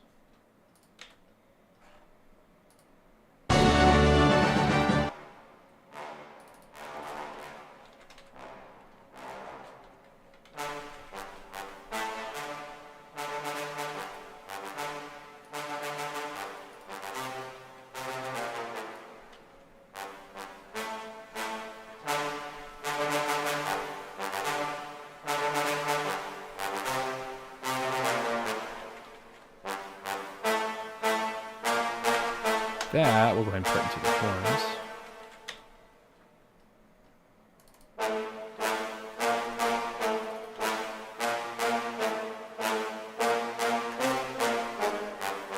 A cool sound.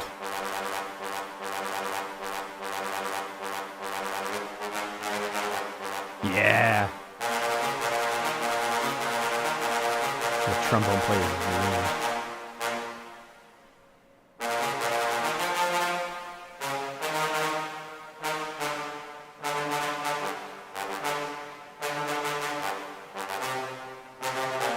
cool part. Okay, so now I want to take all of that same, copy it, and put this into tuba. I think tuba can handle all that.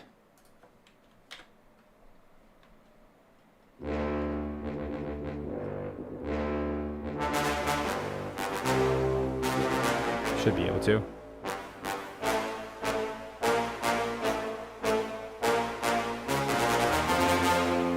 Yeah.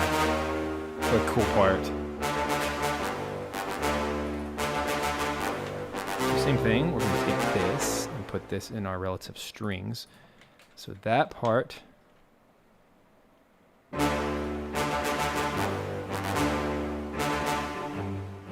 cool. Double that and double bass.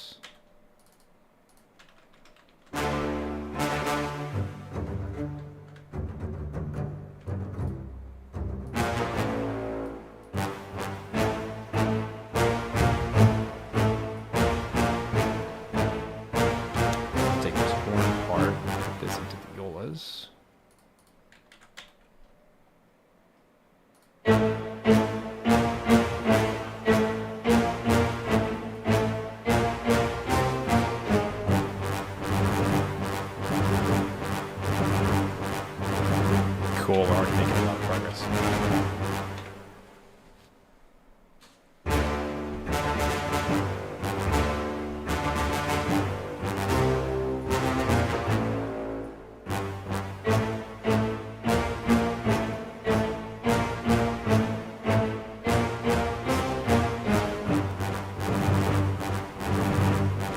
Sweet.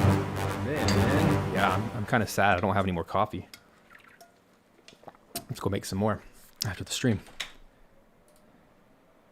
Alright, what's all the top stuff?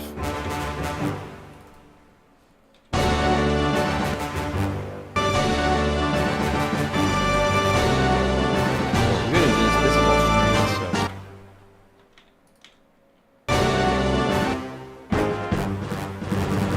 so I did double correctly. That's good.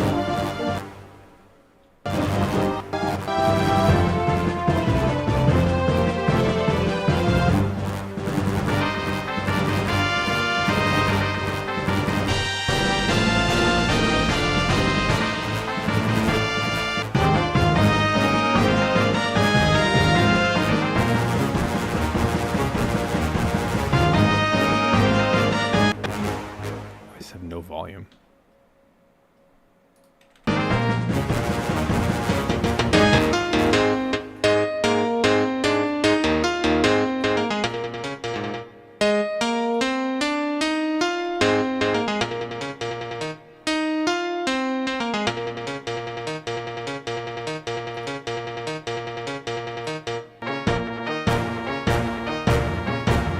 There it is. There's the upper string.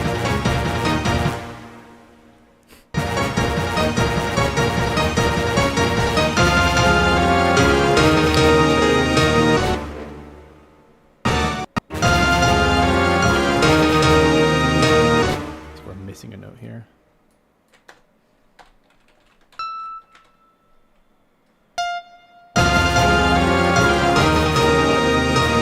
definitely first violin, second violin, which I'll put right there. Getting there. Let's see what it sounds like with just that.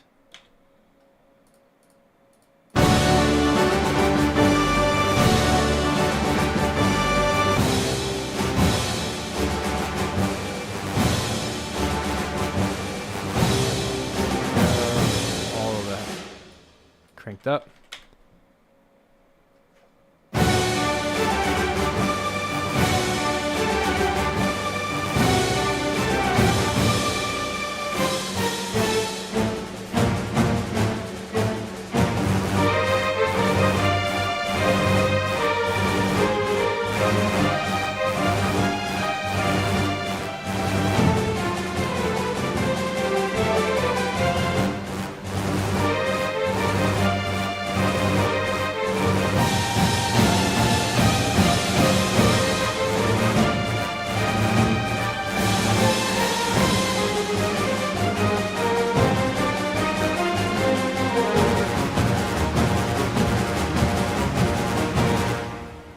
Cool track.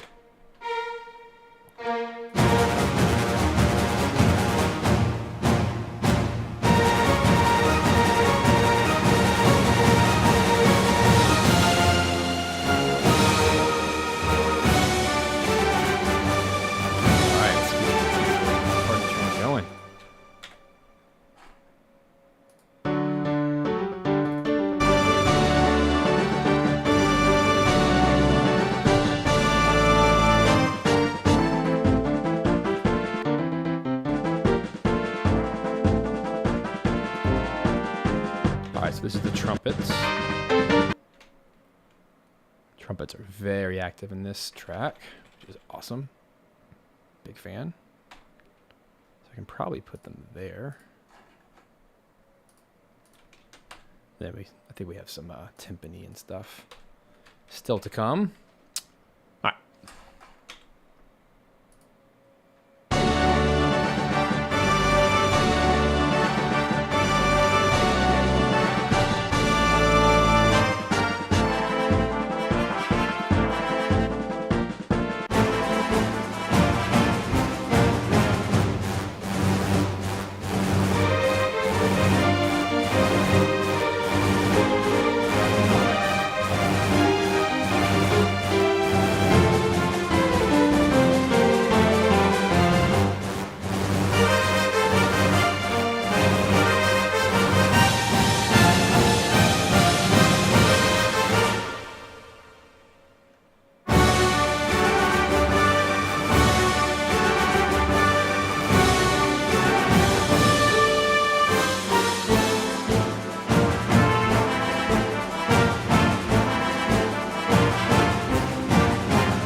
Horns.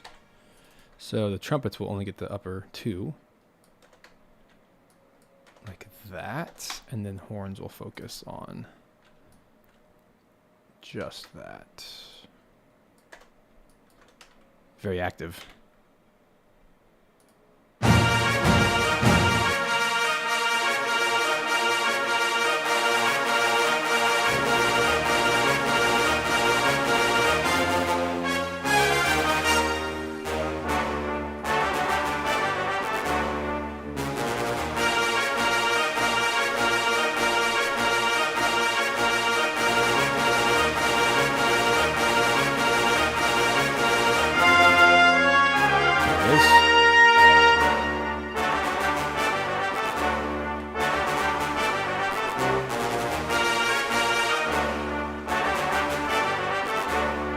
like this first part could be horns.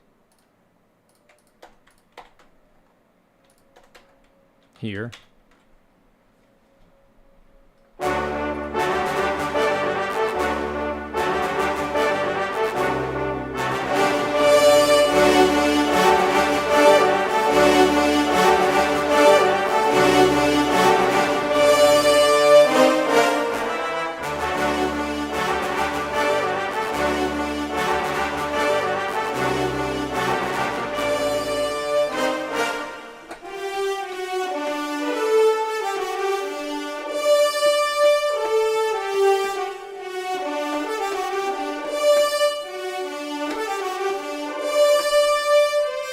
Just put that in. That'll help big time.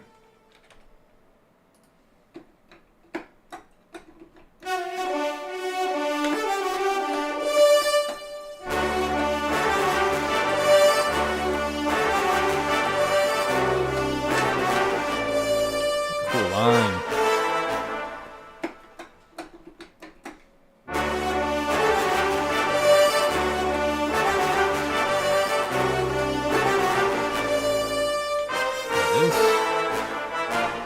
Don't want to change too much. I'm just going to do the starting notes. I don't know. I kind of like it.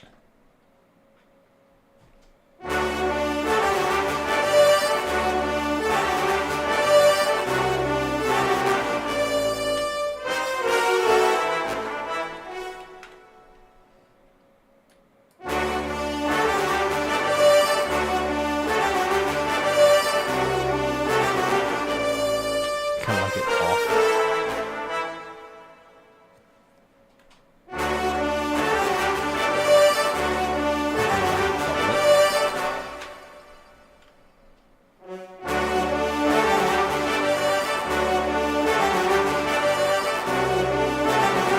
There it is.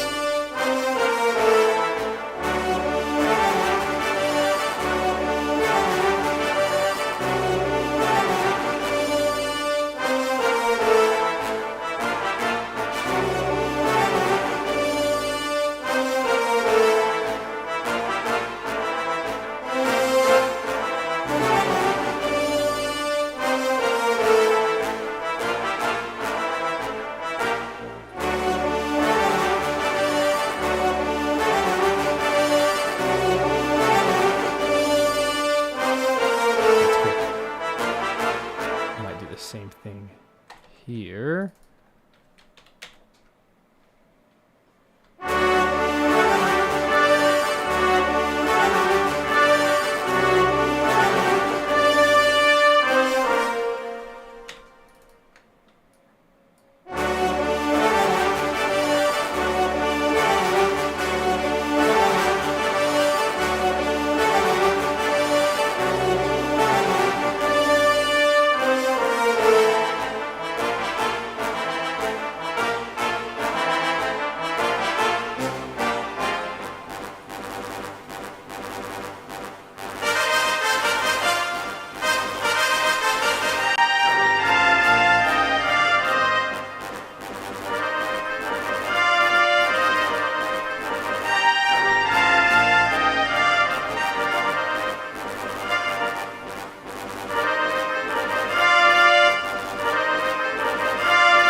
There we go.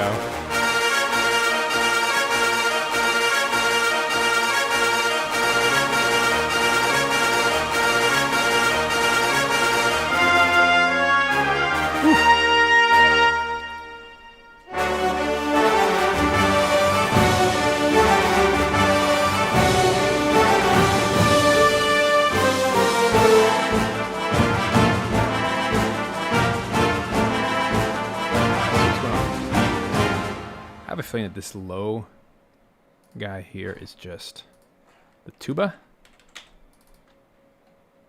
Oh no, it's the timpani.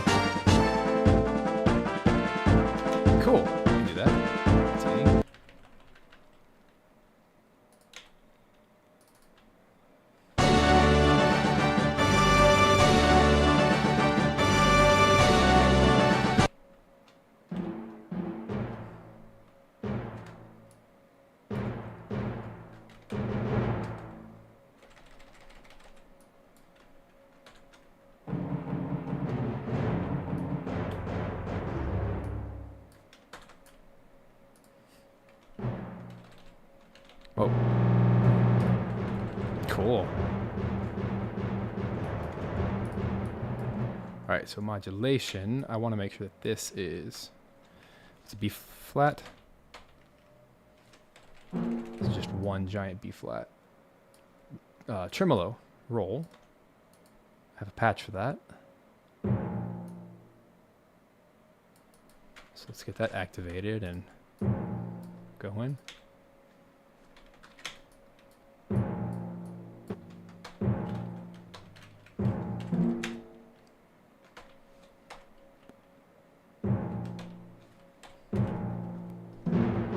What is it?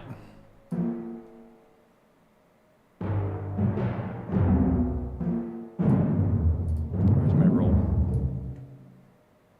Okay, so it's way down there.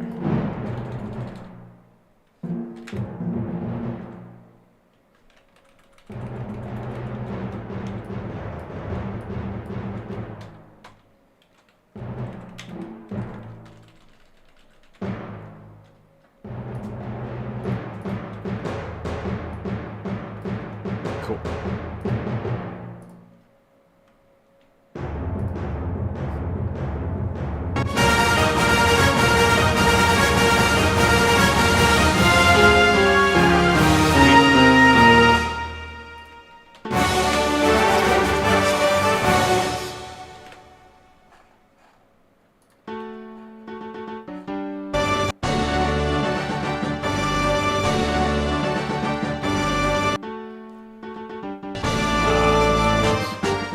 Yikes. I'm already using a lot of horns. Oh boy. Gotta make it work now. So, back to brass. Let's go ahead and get all the brass loaded up again. So, we just introduced a whole bunch of horn stuffs that...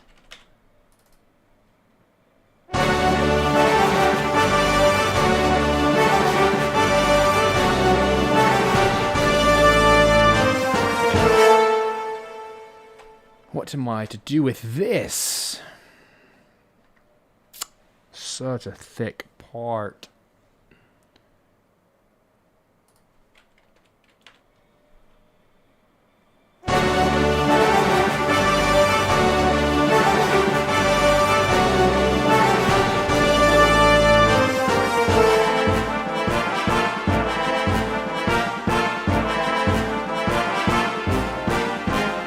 Double the trombones there.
So there's this little horn rip.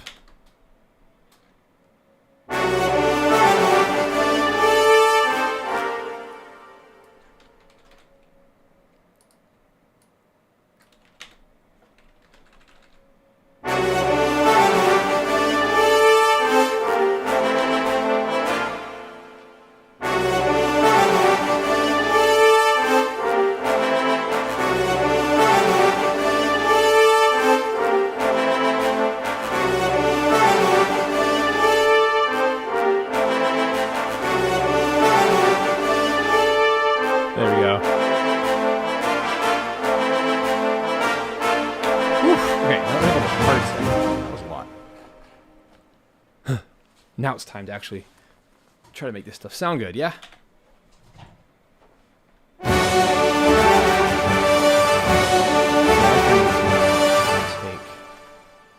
the strings up a notch.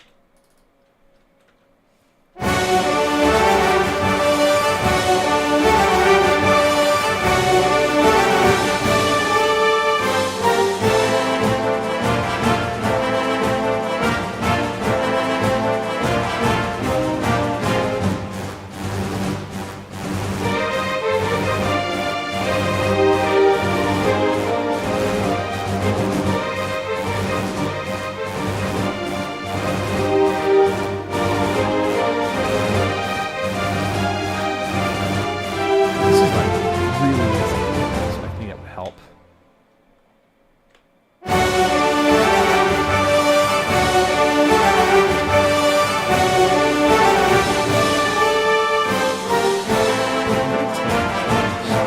Stringies, all the high strings. And like before, pop this into flutes and oboes.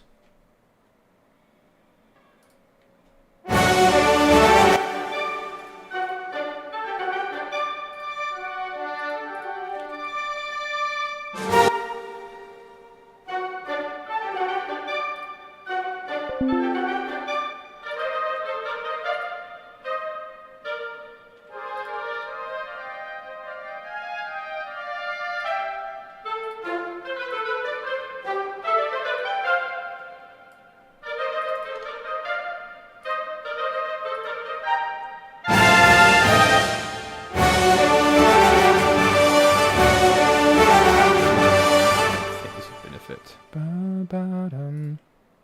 Like this. Ba-dum, ba-ba-dum-bum, ba-ba-dum, ba-da-da-bum-ba-ba, da-da-da-da-da, da-da-da.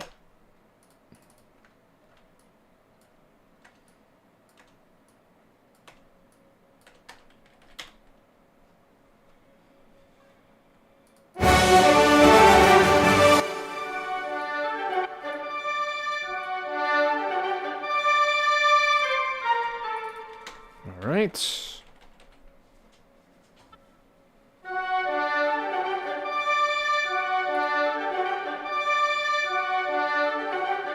Cool.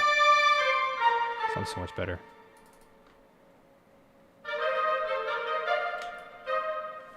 I start taking out all the long notes like this.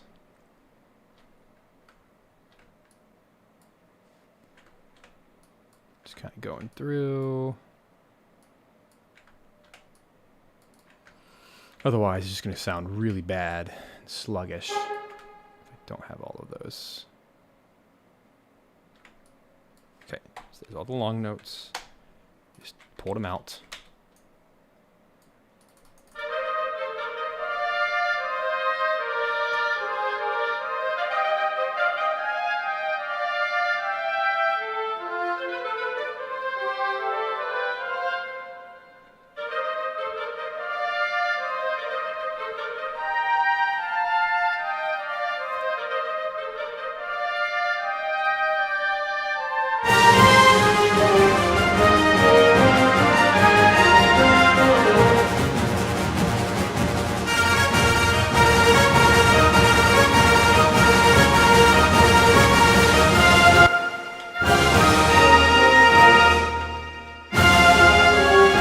So much cooler with woodwinds.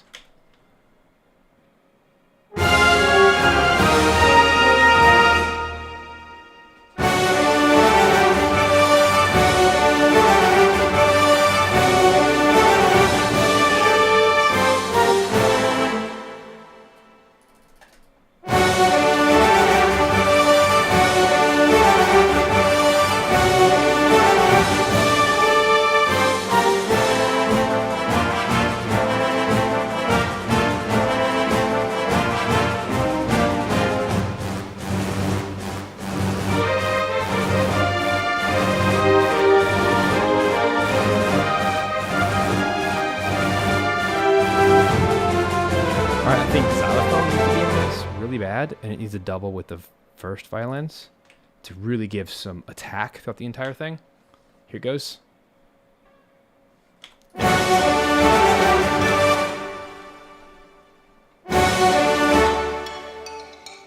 Yeah.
Ah.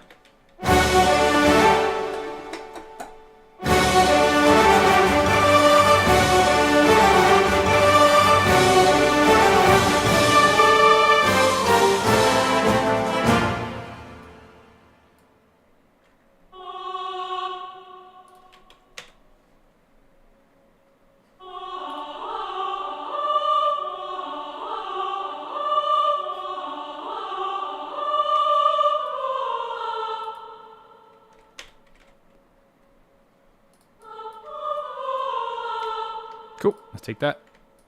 Double it. Put in the min. One octave lower.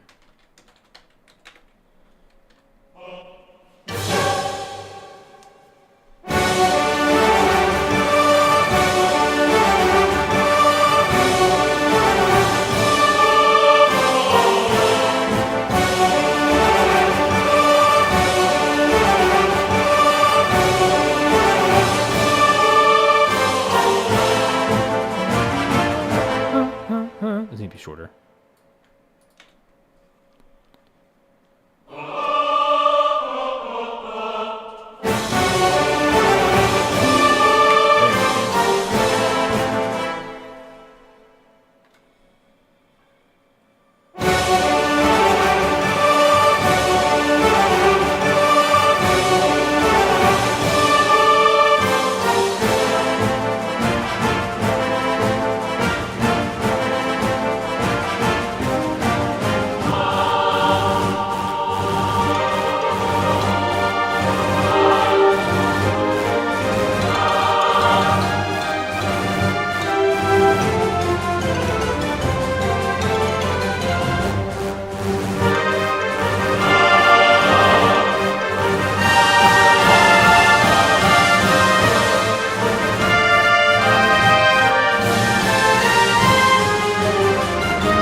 choir, but it makes it too epic for a normal battle. And it takes away a little bit from the...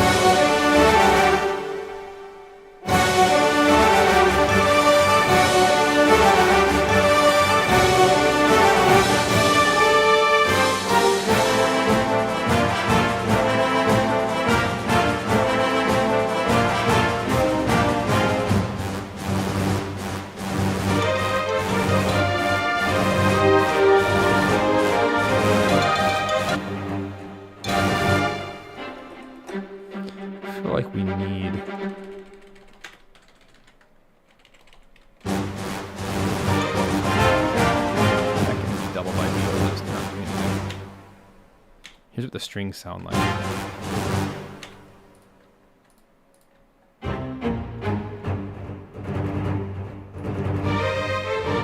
Such a good flow line, actually.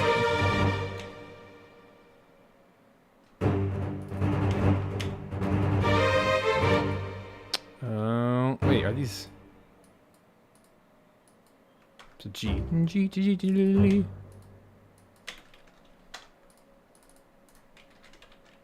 Yeah. Yeah, there it is.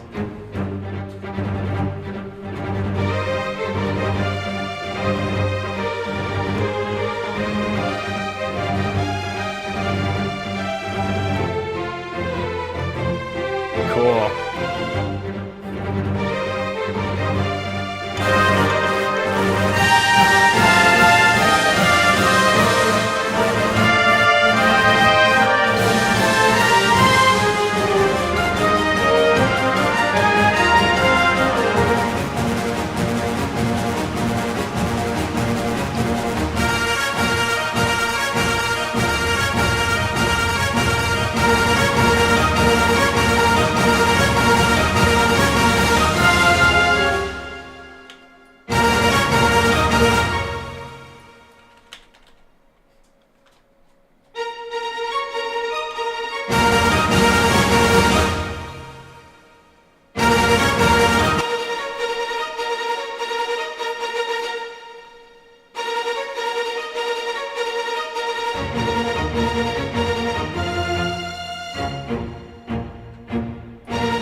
Okay.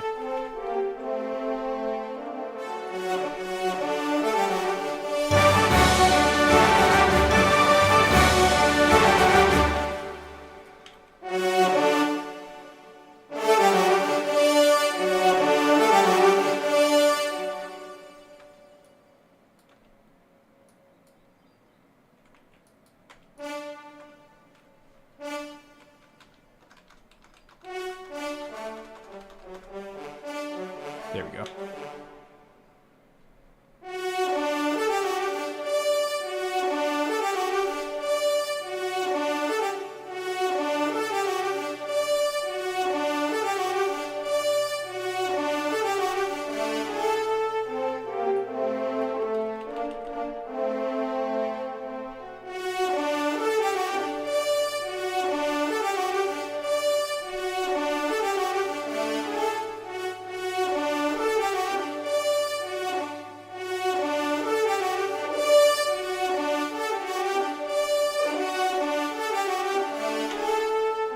Timing got messed up and it's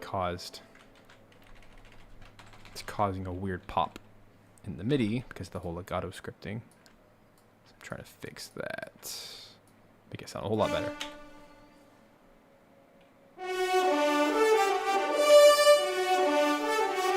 Yabba-da-dum-bum-bum.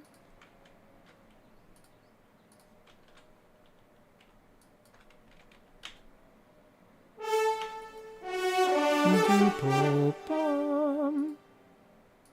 Eighth notes. There it is. How weird that sounds.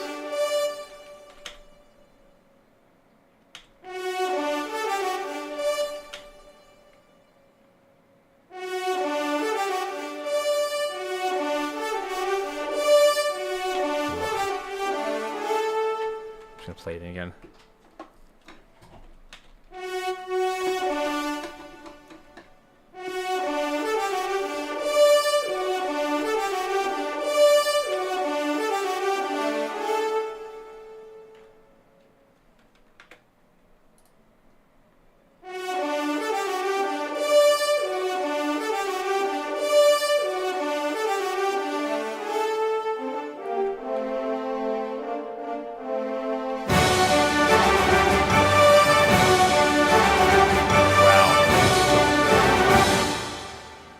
By playing it in.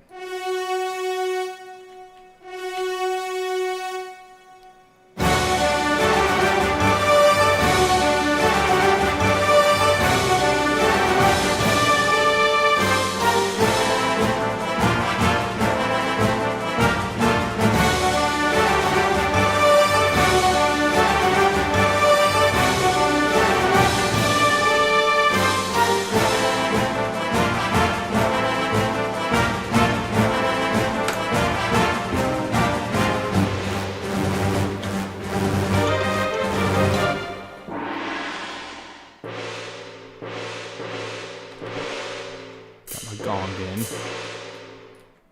I love gong.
That's a dumb time to freeze.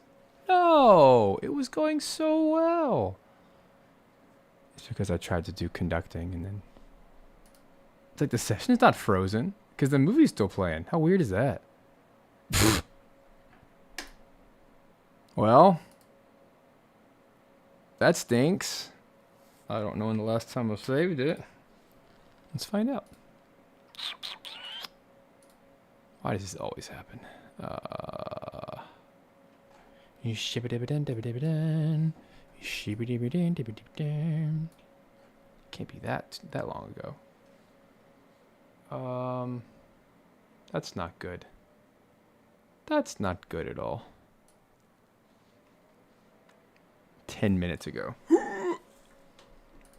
It's a lot of stuff. Well, guess the stream's over. What a beautiful way to end. Ugh. Okay, well, don't go anywhere. Coffee break.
Guys, welcome back to my session that did not save a long time ago. We're still back at the choir. That's how much yuckiness. So I'm just gonna like run through and fix stuff as I see it, and hopefully you will enjoy. It's so weird why it does that sometimes. Here we go. Let's do it.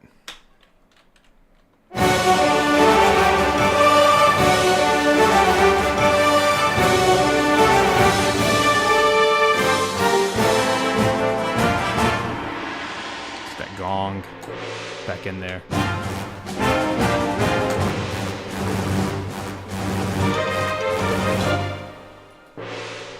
Now I'm just gonna start rolling fast.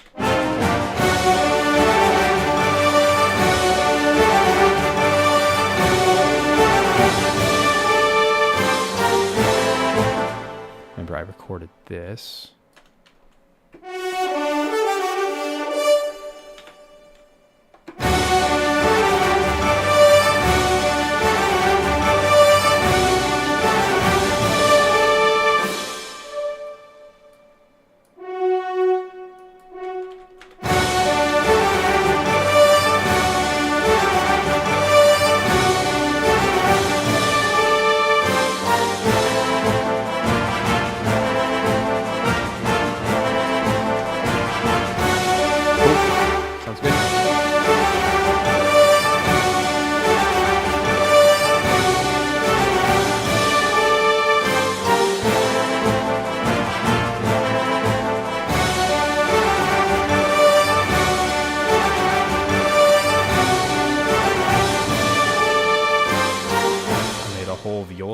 Which was actually really easy to do. It's just the cello here, this entire thing. Remember, there's this just an octave higher. And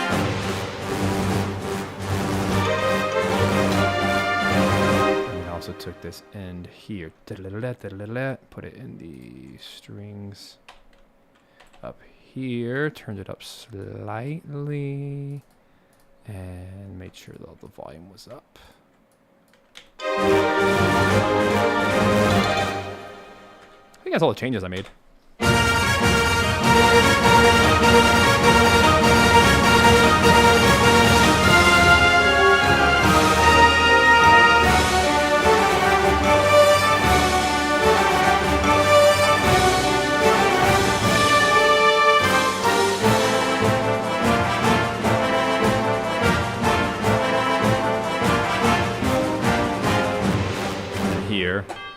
We added a chime.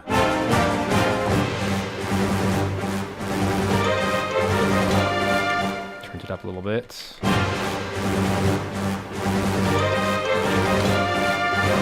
I think I'll do the same thing. I'll do another gong and chime over here at the C, which is when it goes to an F.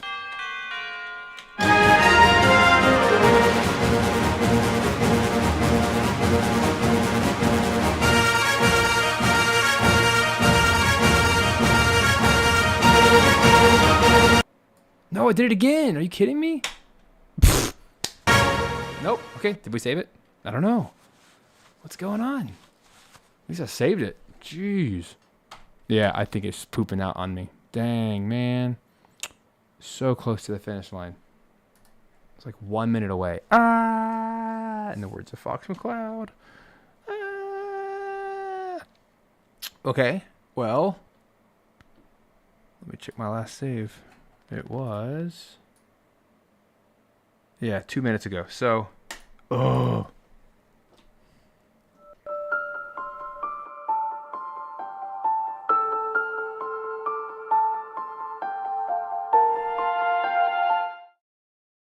All right, for my sanity and yours, I am going to close the stream down. I'm so sorry. I really wanted to play that against the picture.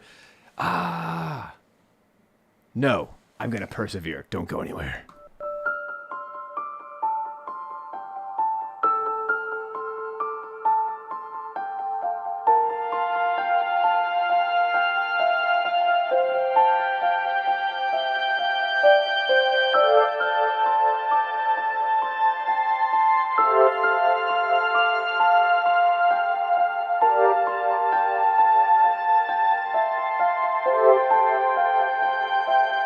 Since we's just waiting, this is your hourly sponsor. Never give up. Trust your instincts. Your father used to say that. Here we go. Here's our little sponsor for the day. Sponsored by me. Today's episode sponsored by me. Go check out these new beautiful instruments at Simple Samples Audio. These are all sample libraries in Contact, featuring my Warwick 5-string bass and my 6-string American Strat. What the heck? This loaded back in record time. Okay, sponsorship over. That loaded back in record time. Dadgum. What is going on? It's like all the RAM is still loaded and active. I'm so confused, but I shall not complain.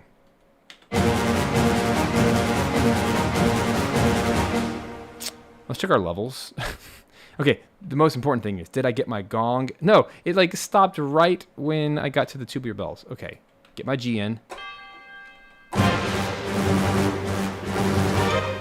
Okay, I'm just gonna like play as little as possible, so I can actually export this. Be flippin' done with it. And I don't know if it's like overloading for like too much stuff. I'm just gonna disable those. They shouldn't be big footprints, but you never know. Boom. I'm gonna take that, move it to the C section here. No, bad. There. And then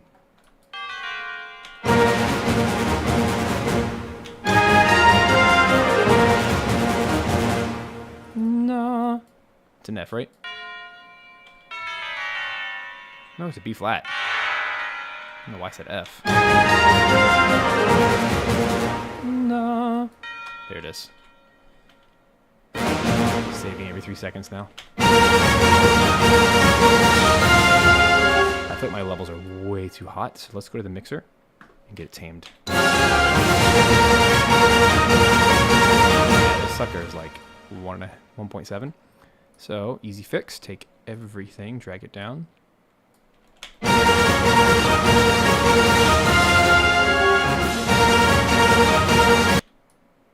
Oh, froze again.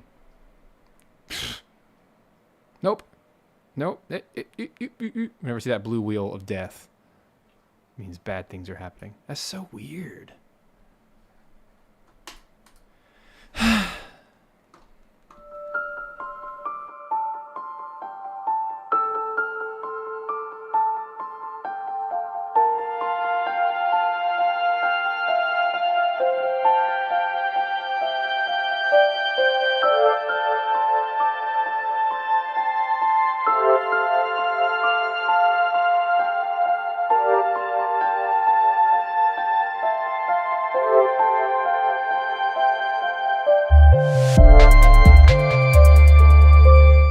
So back to our sponsorship. So you see over here how we have some new lovely instruments and you can listen to them and stuff.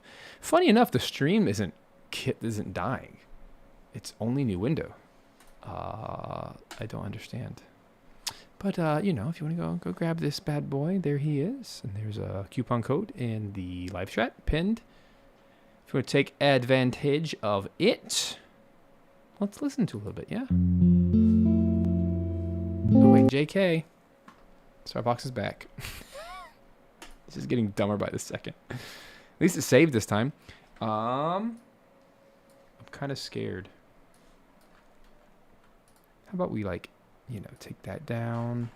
I don't really know what's going on. All right, so all my audio is still too loud. You can't even hear it, can you? Because it keeps turning off. There it is. All right. So take everything, turn it down. Like this.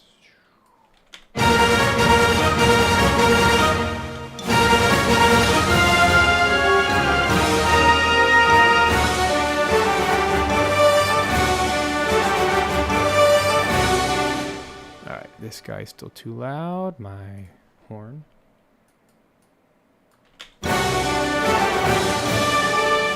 Saving. Don't forget to save, folks.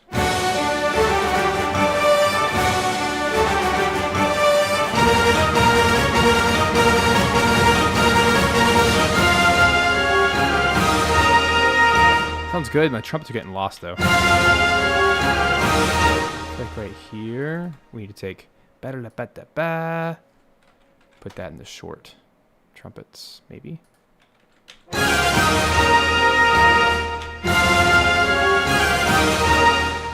then turn down the velocity.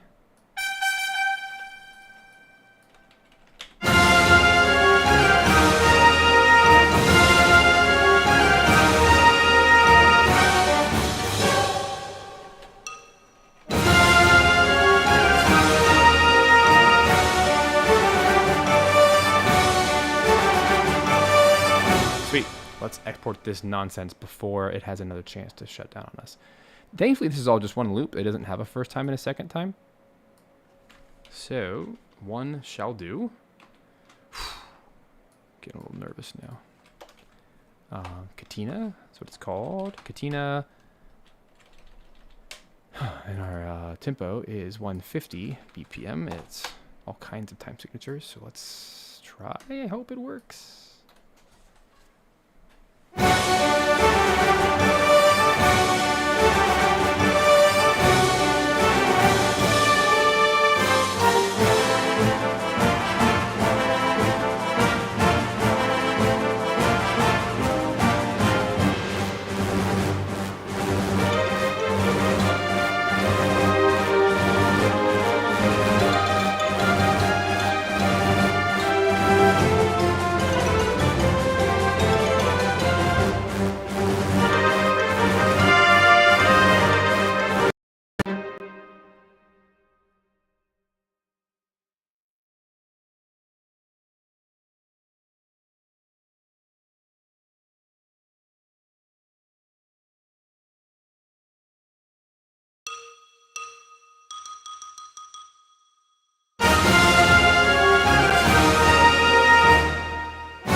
Oh, you can't hear me? Dang it. Blah, blah, blah, blah. I was just saying that the xylophone's too loud. I was turning down the velocity, but turning up the volume to kind of keep it. It was just too harsh.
did it. We did it. We did it. Now just quick little audio check here to make sure everything worked the way that it's supposed to work. I'm losing all my folders right now. All right, mockups. Here, we're gonna test out. That was Katina. What number was that? 9.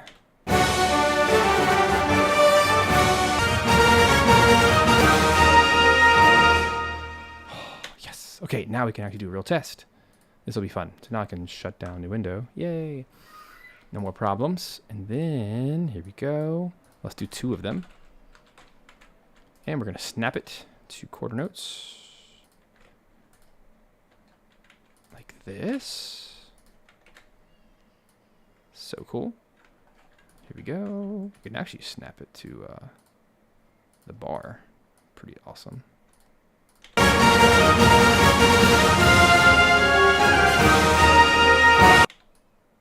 Oh yeah, we can't do that because the time signature keeps changing. But I think it's like right there. Perfect. Perfection. Now let's listen to it and watch it with the actual game. Heck yeah! All right, here we go. Can't believe we actually achieved that in one sitting. That was a lot. Stinking first track spent all the time on. That's okay. It was worth it. Here we go. You guys ready? Enemy, will you help him out? Good luck. Affirmative, General. Good luck.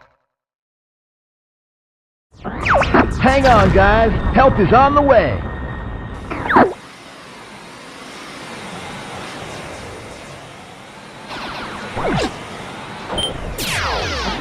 Fox, you made it. Hang on, guys. Help is on the way.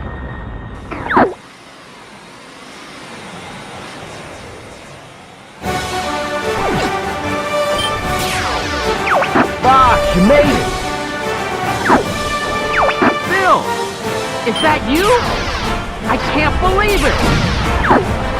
We can catch up later, Fox. Hard to tell the good guys from the bad. Try shooting the bad guys, Fox.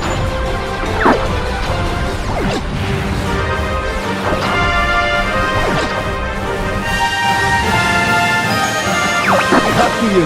Cover the base. There's one down.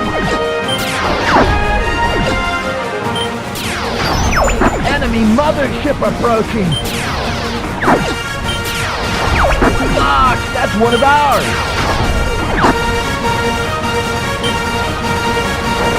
Hey, what's the big idea? Fox, that's one of ours.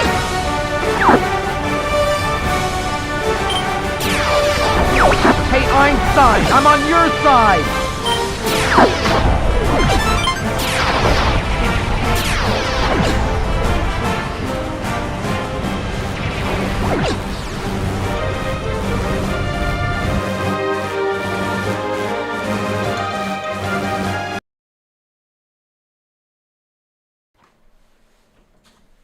All right, guys. Woohoo! It worked. It worked. It worked. It worked. It worked. So yay.